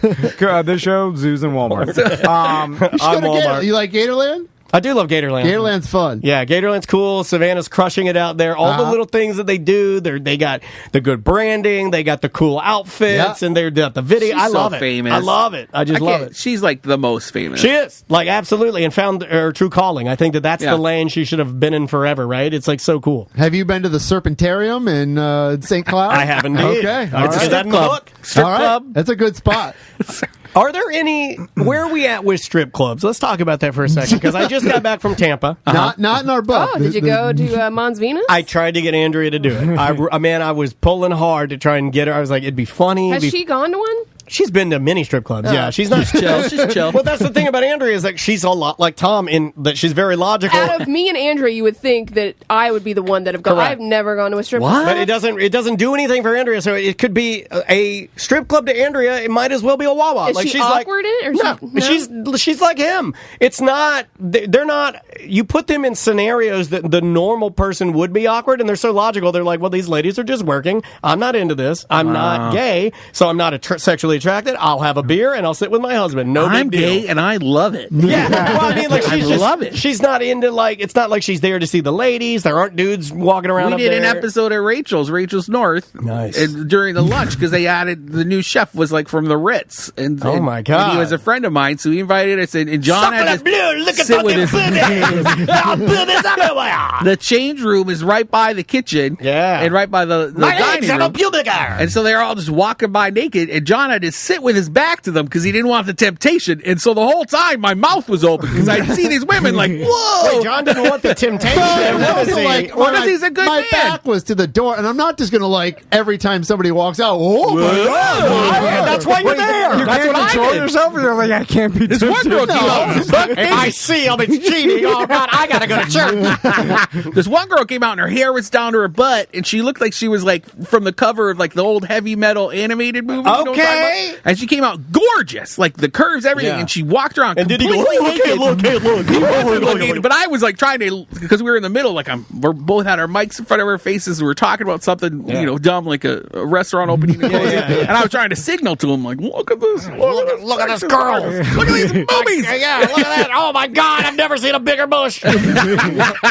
She was beautiful. It's It was also a Thursday at noon, too. It wasn't exactly that's the best. That's when I had heterosexual feelings. Hey, I know. congratulations. I know. I thought I was dead. But I drunk that out of my body. it feels like the demand is always going to be It's there. there, yeah. But the business model, I feel like it's We gotta hard for change strip it. clubs because of just the perception. You don't want it to like- be skeezy. Yeah, like people think like it's just nefarious activities involved, or like the women are somehow like doing this like beyond their free will or something. For what I'm saying, Trafficking. there's trafficking involved with I don't it. want It's like- I don't want to feel like someone's trying to like put one over on me. I don't want you to like try. You're not trying to fool me into getting a lap dance. I just want to go and have fun. Yeah, and then that's just perception. It's not reality with a lot of these businesses. But like public perception, I feel like is like looks down on strip clubs. So therefore, their business is Montreal, struggling. best strippers in North America. Montreal. All right. Because the money- Making a note. I've heard The that. money's still there. Yeah, Like, I've heard that. Like, see, the difference though, like in Tampa, like the strip clubs when we were driving around there were packed.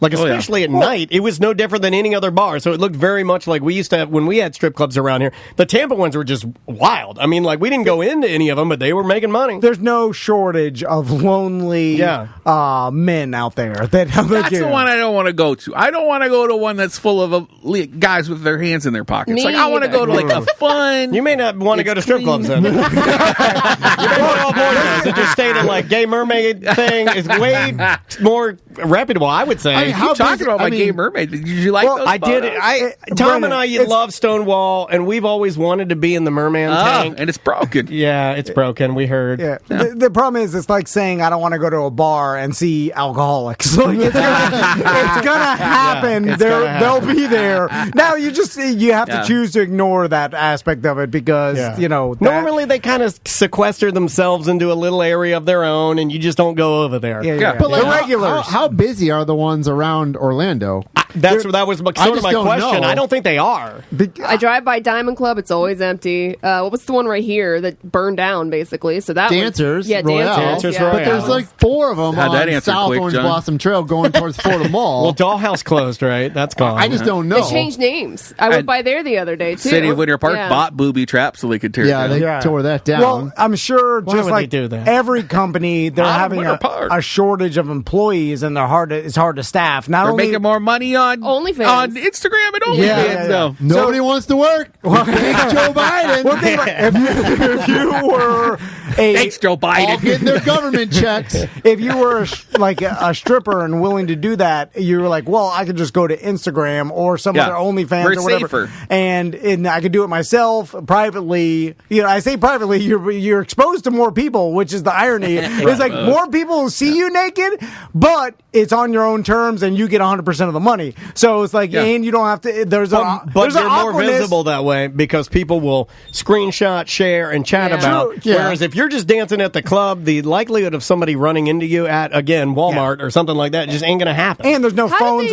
Do they allow phones out at strip clubs? No. The bouncer will come. Kick you out? They're usually looking for your camera. If you have your phone out and you're checking your messages or typing, it's fine. Yeah, but if you're doing creepy snapshots or whatever, the bouncer will pound your face with his fist. Yeah, they may stomp your phone or make you delete the photos or whatever. Flush your phone down the toilet. The rules are loose. Well, the legality of what the bouncers at strip clubs can do to you if you misbehave is all over the place. I feel like that's bouncers everywhere. We almost got rolled in San Francisco when we were at that strip club. I mean, that was a scenario where the strippers and the bouncers were going to beat us up. Well, that was like a front for prostitution. And we were going to get beat up. 100% going to get beat up. And Why? What were you doing? The only thing that saved us is how frail of a tiny man I am. And the guy, hey, dog, I can't kill this guy. No. Like, it was very much. They only beat you up if you don't pay or refuse. We barely got your money back.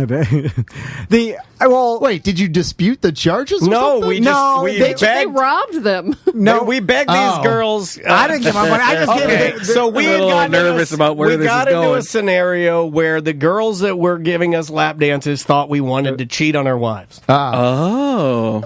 No, well, they just offered. They're like, "Hey, what do you want?" And they just started rifling listing off a list, sex acts for money. And then they're like, and then I was like, and I said, "Give me a 3 and a 4, 2 4s, 2 3s. I need a number 3 and 2 number 4s." You know what the 4 is. By the way, I don't know. I haven't done the 4 in a long time. Oh, it's the best one. My knees hurt. I don't know if there's any strippers listening to this, but don't unbutton my button-down shirt. I don't want to do that. I want to leave it on. How often does that happen? I wanted to leave my shirt on to protect me from the copious amounts of glitter you had on your nose.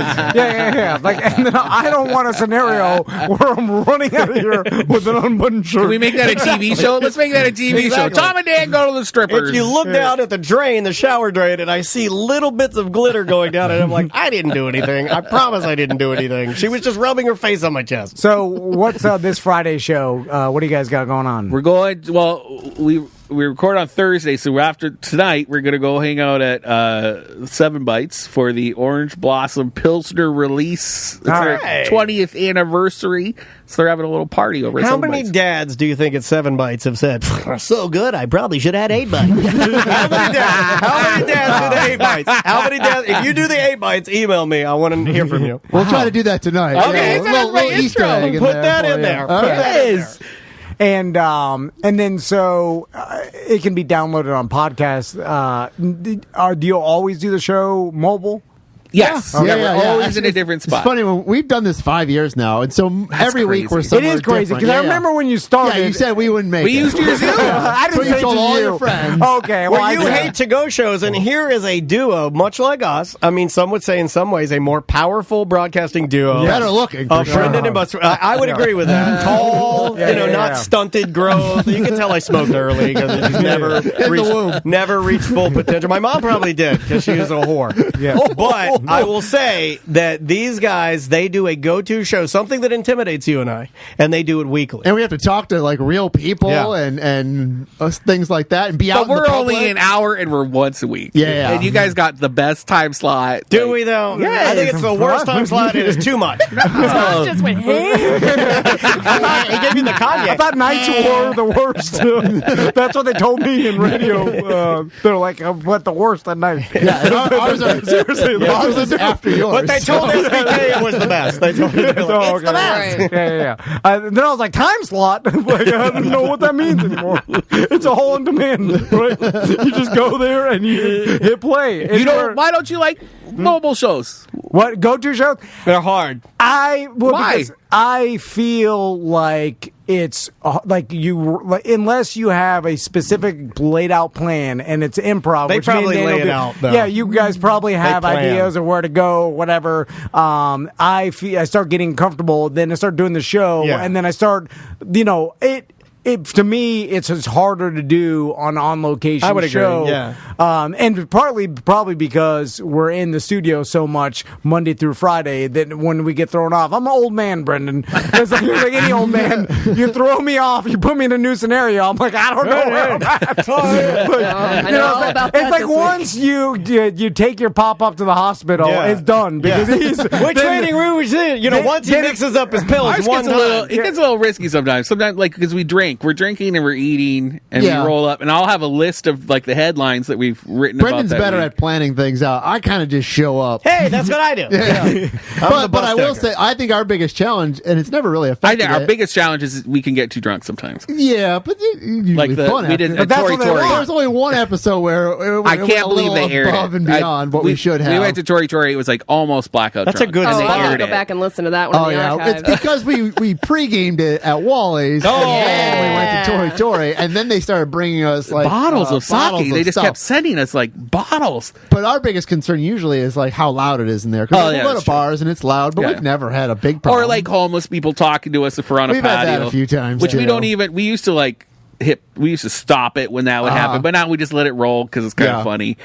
Here's the problem: the listeners. The listeners are the problem, and I figured it out because They've always been the problem. Hold on a I feel second. like every time you guys do an event, you listeners are the best listeners ever. well, we just say that. That's the tagline. Yeah. We stole that from Kiss. But the problem, the listener, I see them on Facebook, and they're like, "I like it when things go crazy, and Tom gets so drunk he doesn't know he's stressed out, and he's screaming, this is going poorly." We like that Daniel's wife wants to divorce him because he's alcoholic. Yeah, so we love that dysfunction. So they say they like when things go crazy and things go wrong, and then we're struggling and they're stressed out and screaming. Look This at is going- Sam yelling at Tom. Ha ha. and they're How funny is it? Look at how stressed out she is. Look, she's actually yelling at him. It's not a fake thing. It's a real yell. So they like it, but then we were like, "Oh, give them what they want." So then we start doing that over and over, and then you're the Island Boys, and then you bring the third guy, and they're like, "We hate this. Yeah. We said we liked it 6 months ago, but now we hate it." Oh my God! That's We're what just happens. 12 years of doing this Island Boys. Is all we are. We're just Island Boys never gave up because they're giving up. I mean, they're giving up. No, I think they're trying. That's the problem. We were driving back from Tampa, and like in the car, I FaceTime with Maisie just to say hi. I missed you. And Maisie goes, "I'm an island boy." I don't know where she heard it. But she did it. I'm like, oh my god, it's happening. All right, we're gonna need to let you guys go. All right. Bus Decker's car's not gonna start. What's wrong with your car? I don't know yet. It didn't start earlier. It's not No, going to start again. Did you guys I drive jumped together? Yeah. He picked me up. He picked me up. My man took the car today, so Okay. What kind of car is it? It's a minivan. Minivan. big light bar in the front. It's the Dare minivan. It's like one of the undercover Orange County sheriffs. No, it's not. It's No, Dare it's program not. minivan. It's got rims on it. What kind of I don't want to throw Dodge It's a under the minivan bus. with 28-inch spinners on it. It's like, this used to be owned by a drug lord. They have warehouses full of stuff like that. Yeah, And if I you're a know. nonprofit, they'll hook you up with like bikes and TVs. And Yeah, things. they should. They'll give it to you? Yeah, they should have every hold charity in Orlando should have like a Lambo or some garbage to drive around. Yeah. We can only fit 2 teddy bears in here for the Christmas. So how old is the minivan? I don't know. Old enough. If you don't even know. I might have left the light year. on or something like that. How old is the minivan? Brendan yells old enough and does he does a tiny fist pump. I feel like we need to pimp out Yes. minivan. Can we pimp your Yes. The minivan? grip truck all over again. Go on. Go, we'll pay for it. And, Yeah, out of our own money. Yeah, For work purposes only. we'll wrap it. This we'll did not get work you, out well last We'll time. get you rims. Ross wouldn't let us go full bore. I want to get Velour it and No, I'm painted. saying the grip truck that we literally just got rid of. That's what you guys did. Ross Paget? No, No. Ross McCoy. Oh, 'cause he he used to be was- on this program, Yeah. a stand-up comedian. We tried to pimp his van, but Well, we didn't have any money. we didn't have any money. So we had to go to That's true. AutoZone. We just should did get him some AutoZone. dice. And then I was like, we can't spend over $100. And Ross was like, I want the Decepticon emblem. I'm like, too expensive. Oh my gosh. Too expensive. We can't do Decepticons. Yeah. We could put bass in there. I mean, we'll do it for free just No, to you do won't. it. Yeah, won't we'll do it for free. Yeah, we will. Yeah, we You're just will. going to trick all these businesses. You give them advertising. Well, that's what radio stations do. What do you think radio stations do? They trick businesses and they give them the money, and then they're like, "This was for charity." This is for, and then we'll say like A1 auto tuners. Give it up for A1 Auto Tuner. Yeah, then they'll get the Free protection from Orange County Sheriff's the Department. advertisement. And then 1 week later, because we rushed it, all the speakers fall out at one time. we will rush them. We will rush I it, know. and I'm the mad paint about is peeling off, and it's going to be real. It's going to look great Yeah. for only 1 hour. Yeah. Didn't they do that with Junk's car? This has been done in radio, by the way. The only ideas I have are old radio ideas, and pimping out someone's intern's car is one of Okay, them. are we going to have a gas shortage anytime soon? Because I feel like we're very No, close. I just have beans. No, I'm serious. We should do the old real radio gas man promotion. If you want to go old school, let's start giving away gas.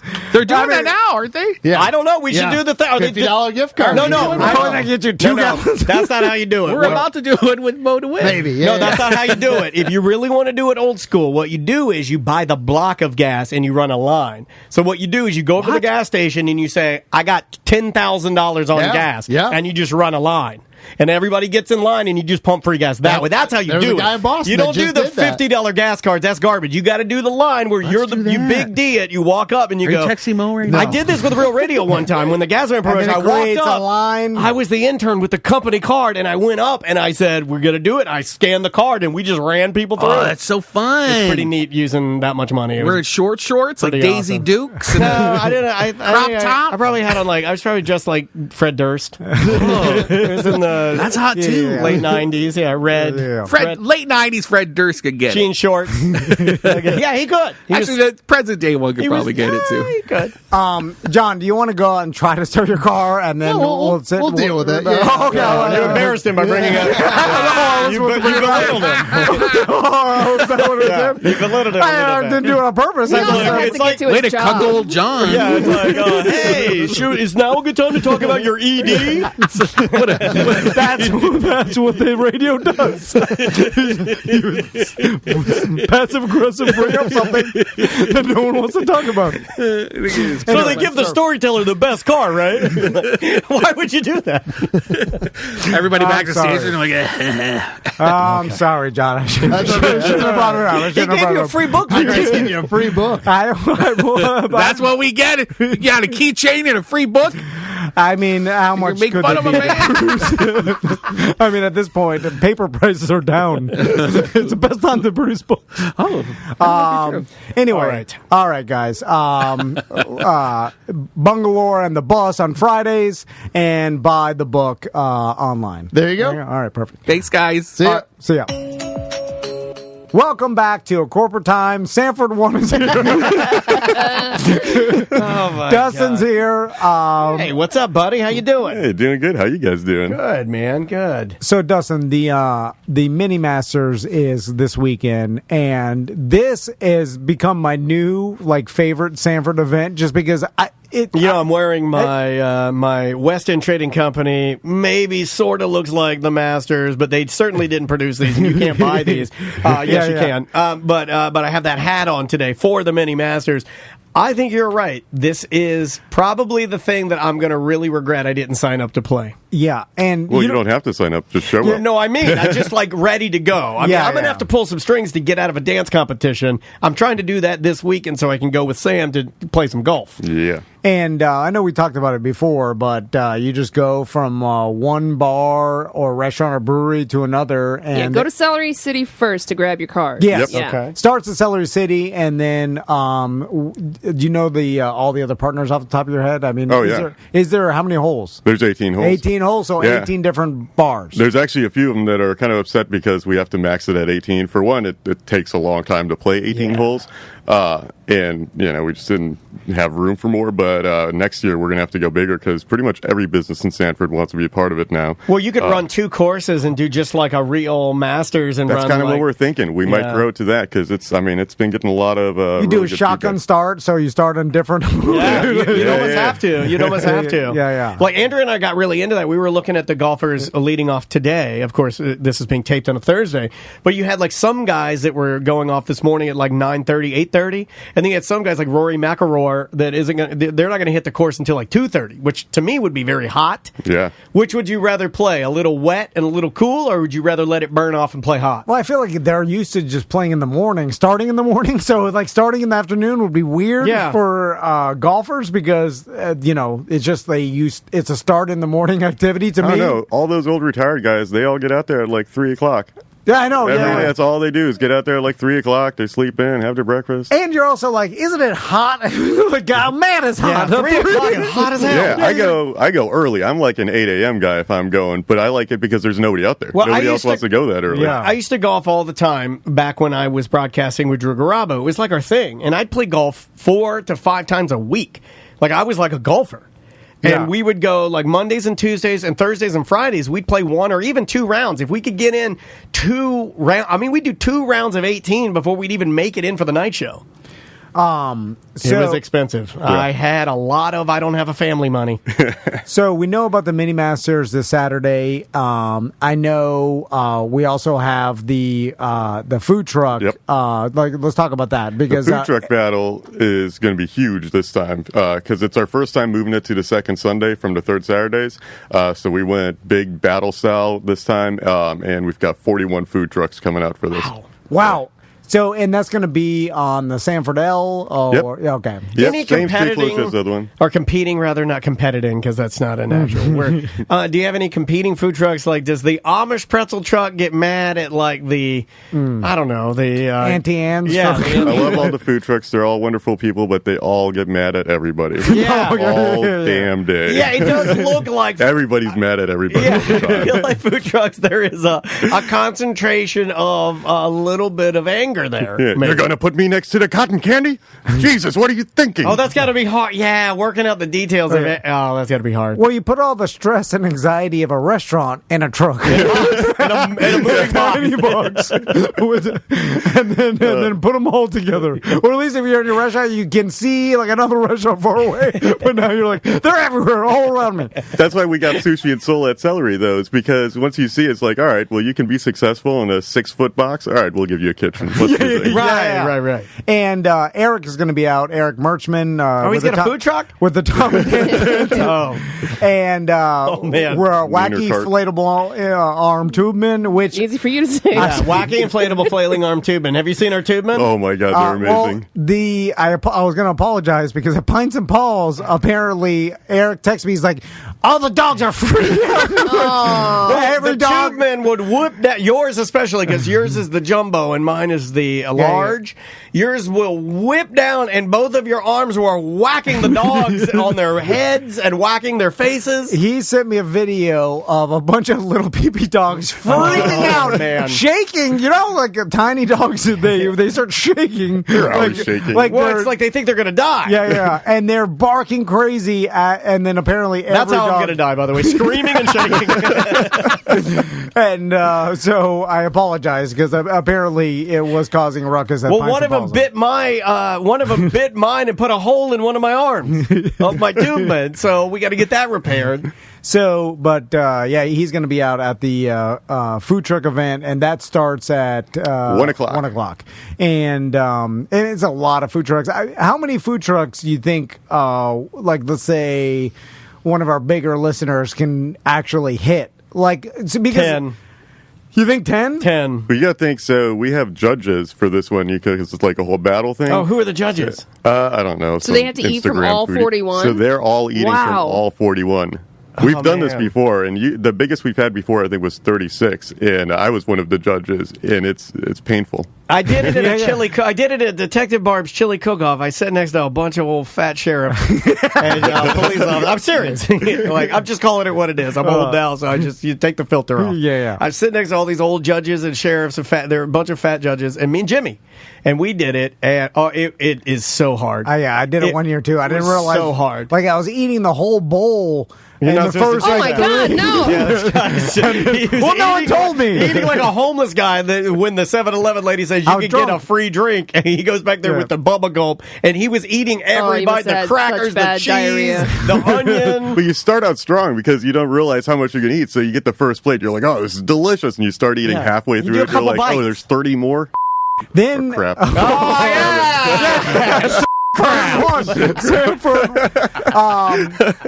Then I did what every celebrity judge at every competition does. Just copy off of it. I just copy whatever Jimmy put, and then I gave up. I didn't even taste the rest. Because at some point, you realize, and this is the part that is not tough my for- restaurant.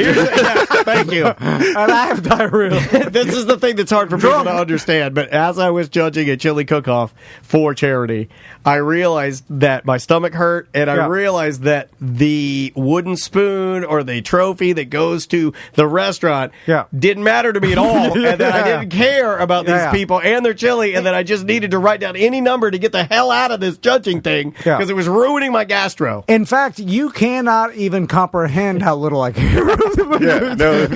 Anybody could win. Anybody. Like, you just put down names or whatever they read them off. I just want to go home. Anytime there's a voting situation like that, it's always like, all right, well, which one's the first one? That's the winner. And I understand that this is this person's livelihood. It's not, though. They think it is for that split second, but if you the give me 10 spoon means minutes, so much to me. It means so little to me. It means so little to everybody. If you gave me 10 minutes to rationalize with the person, just to sit down and slap their cheeks and wake up, this means nothing to you.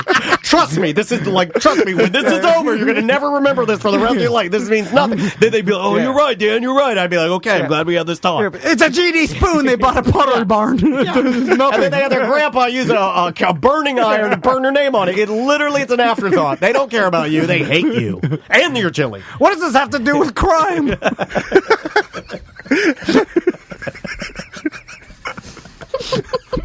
I think there's a lot of criminals here. Yeah, I think so too. They made the chili. Just put bars around this place. Lock them up. Lock them up. They love that. Sorry, it doesn't. What else? Oh, Hurricane Party. Have we fully announced all? Everything. Okay. It's all out there. Less Than Jake, Agrolites, Pacifier, Supervillains. Yep. And about 40 others. That's a damn good lineup, man. Yeah, man. 7 stages this year. You're like covering all kind of, Pacifier, I feel like, legendary. You're going to get to like some old timers there, supervillains, local guys that are heralded that we love. Agrolites, a band you don't get to see very often with a bunch of studio musicians that are playing together that just absolutely phenomenal. Less Than Jake, one of your favorite bands, a band that you and I worked with for Orlando City that are top 10 punk stage show, I think. Yeah. They've got the live action stage show of like their character jumping around. Yeah. Who's the guy? It's our manager. Like I remember we met They him got on toilet paper backstage. guns. They've got confetti guns. It's They like do a the whole fun. thing, Yeah, it's a stage show. That's how it's supposed to be. Especially for a festival, you know? Those guys have always put so much time and effort into their stage show, and they're older now. You know, like I forget how long Less Than Jake has actually been doing it, and I want to say they're coming up on 30. They have. I mean, since in middle school, I've been listening to them. Yeah, How long it's got to has be Less Than since Jake been '95, right? Yeah. So, Yeah. I mean, I would guess over 25 years for sure, right? I'm just Formed in 1992. boom. 30 years. 30 Exactly. years, Yeah. believe that. Crazy. Unbelievable, and still doing it top tier with the same amount of energy. I don't have that amount of energy. Yeah.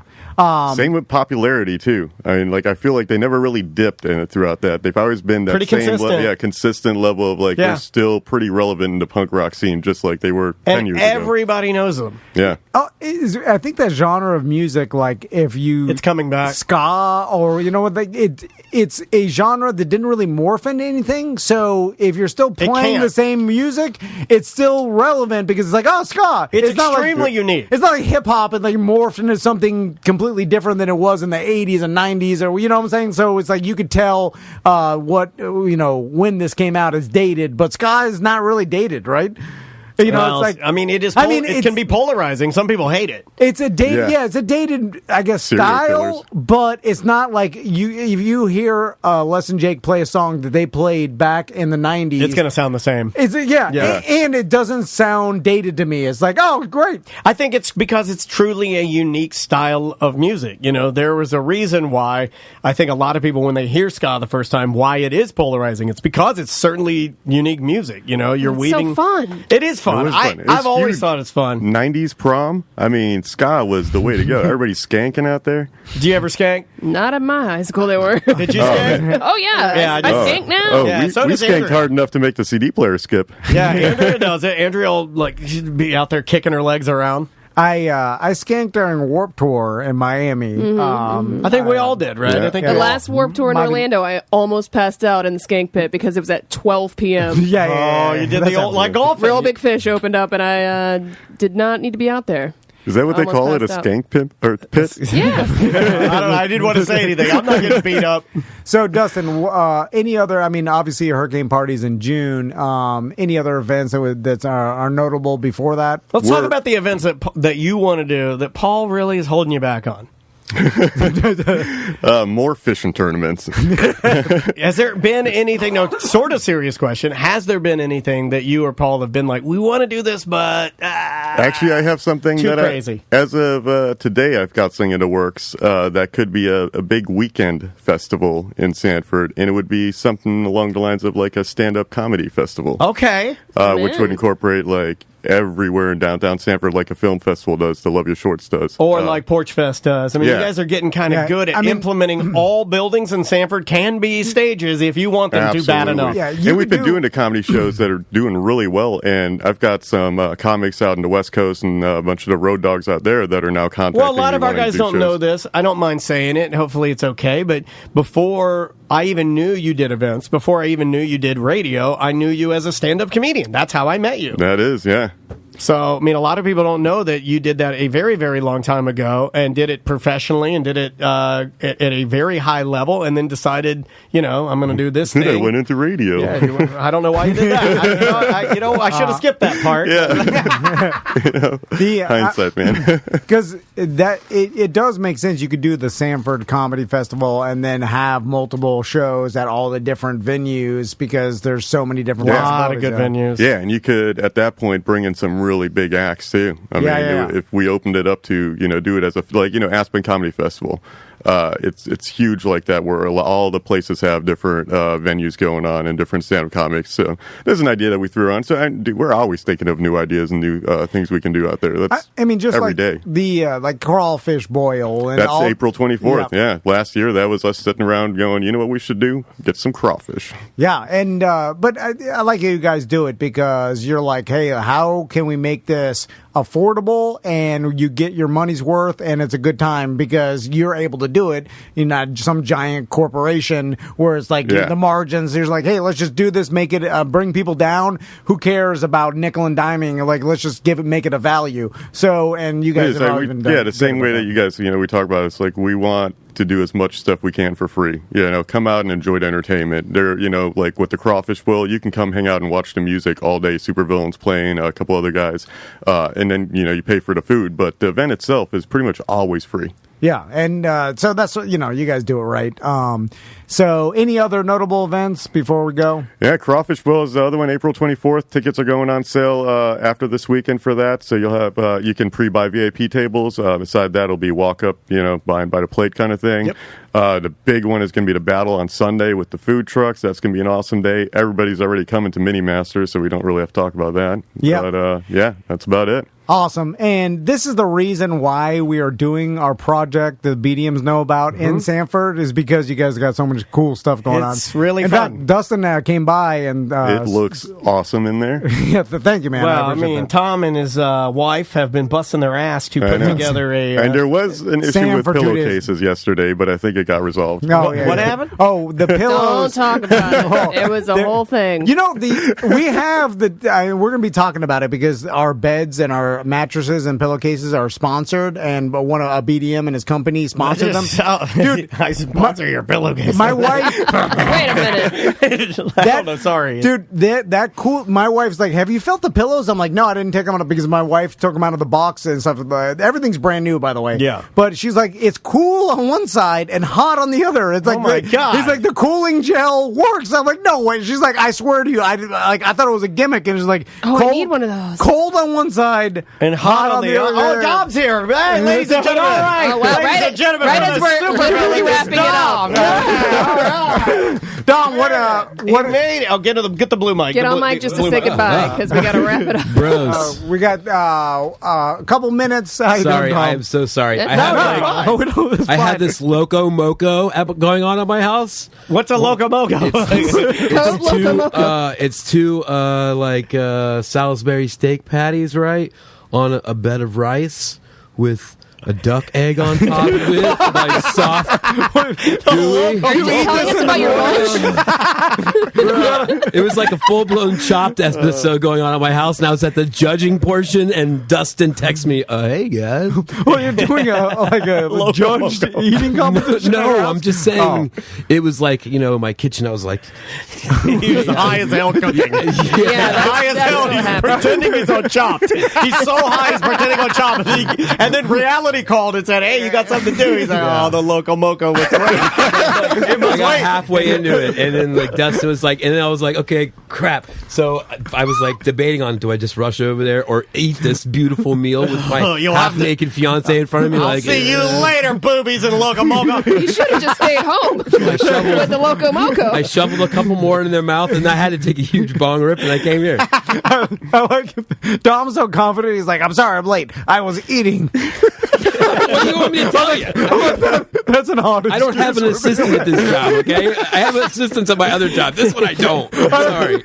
You're like, I don't have an assistant to tell me and then a time. And you were so confident that we would know what you're talking about. You're like, I was eating a Loco Moco. How do you guys not know what Loco Mocos Of course, are? the Loco Moco. I'm like, what is That's because you guys are uncultured swine. That's what it is. That's what it is. I think you make yourself a Loco Moco. You guys hang out in Baldwin Park too much. You need to get out of here. You guys need to go see the world. Oh my God! I had to grab a smoothie.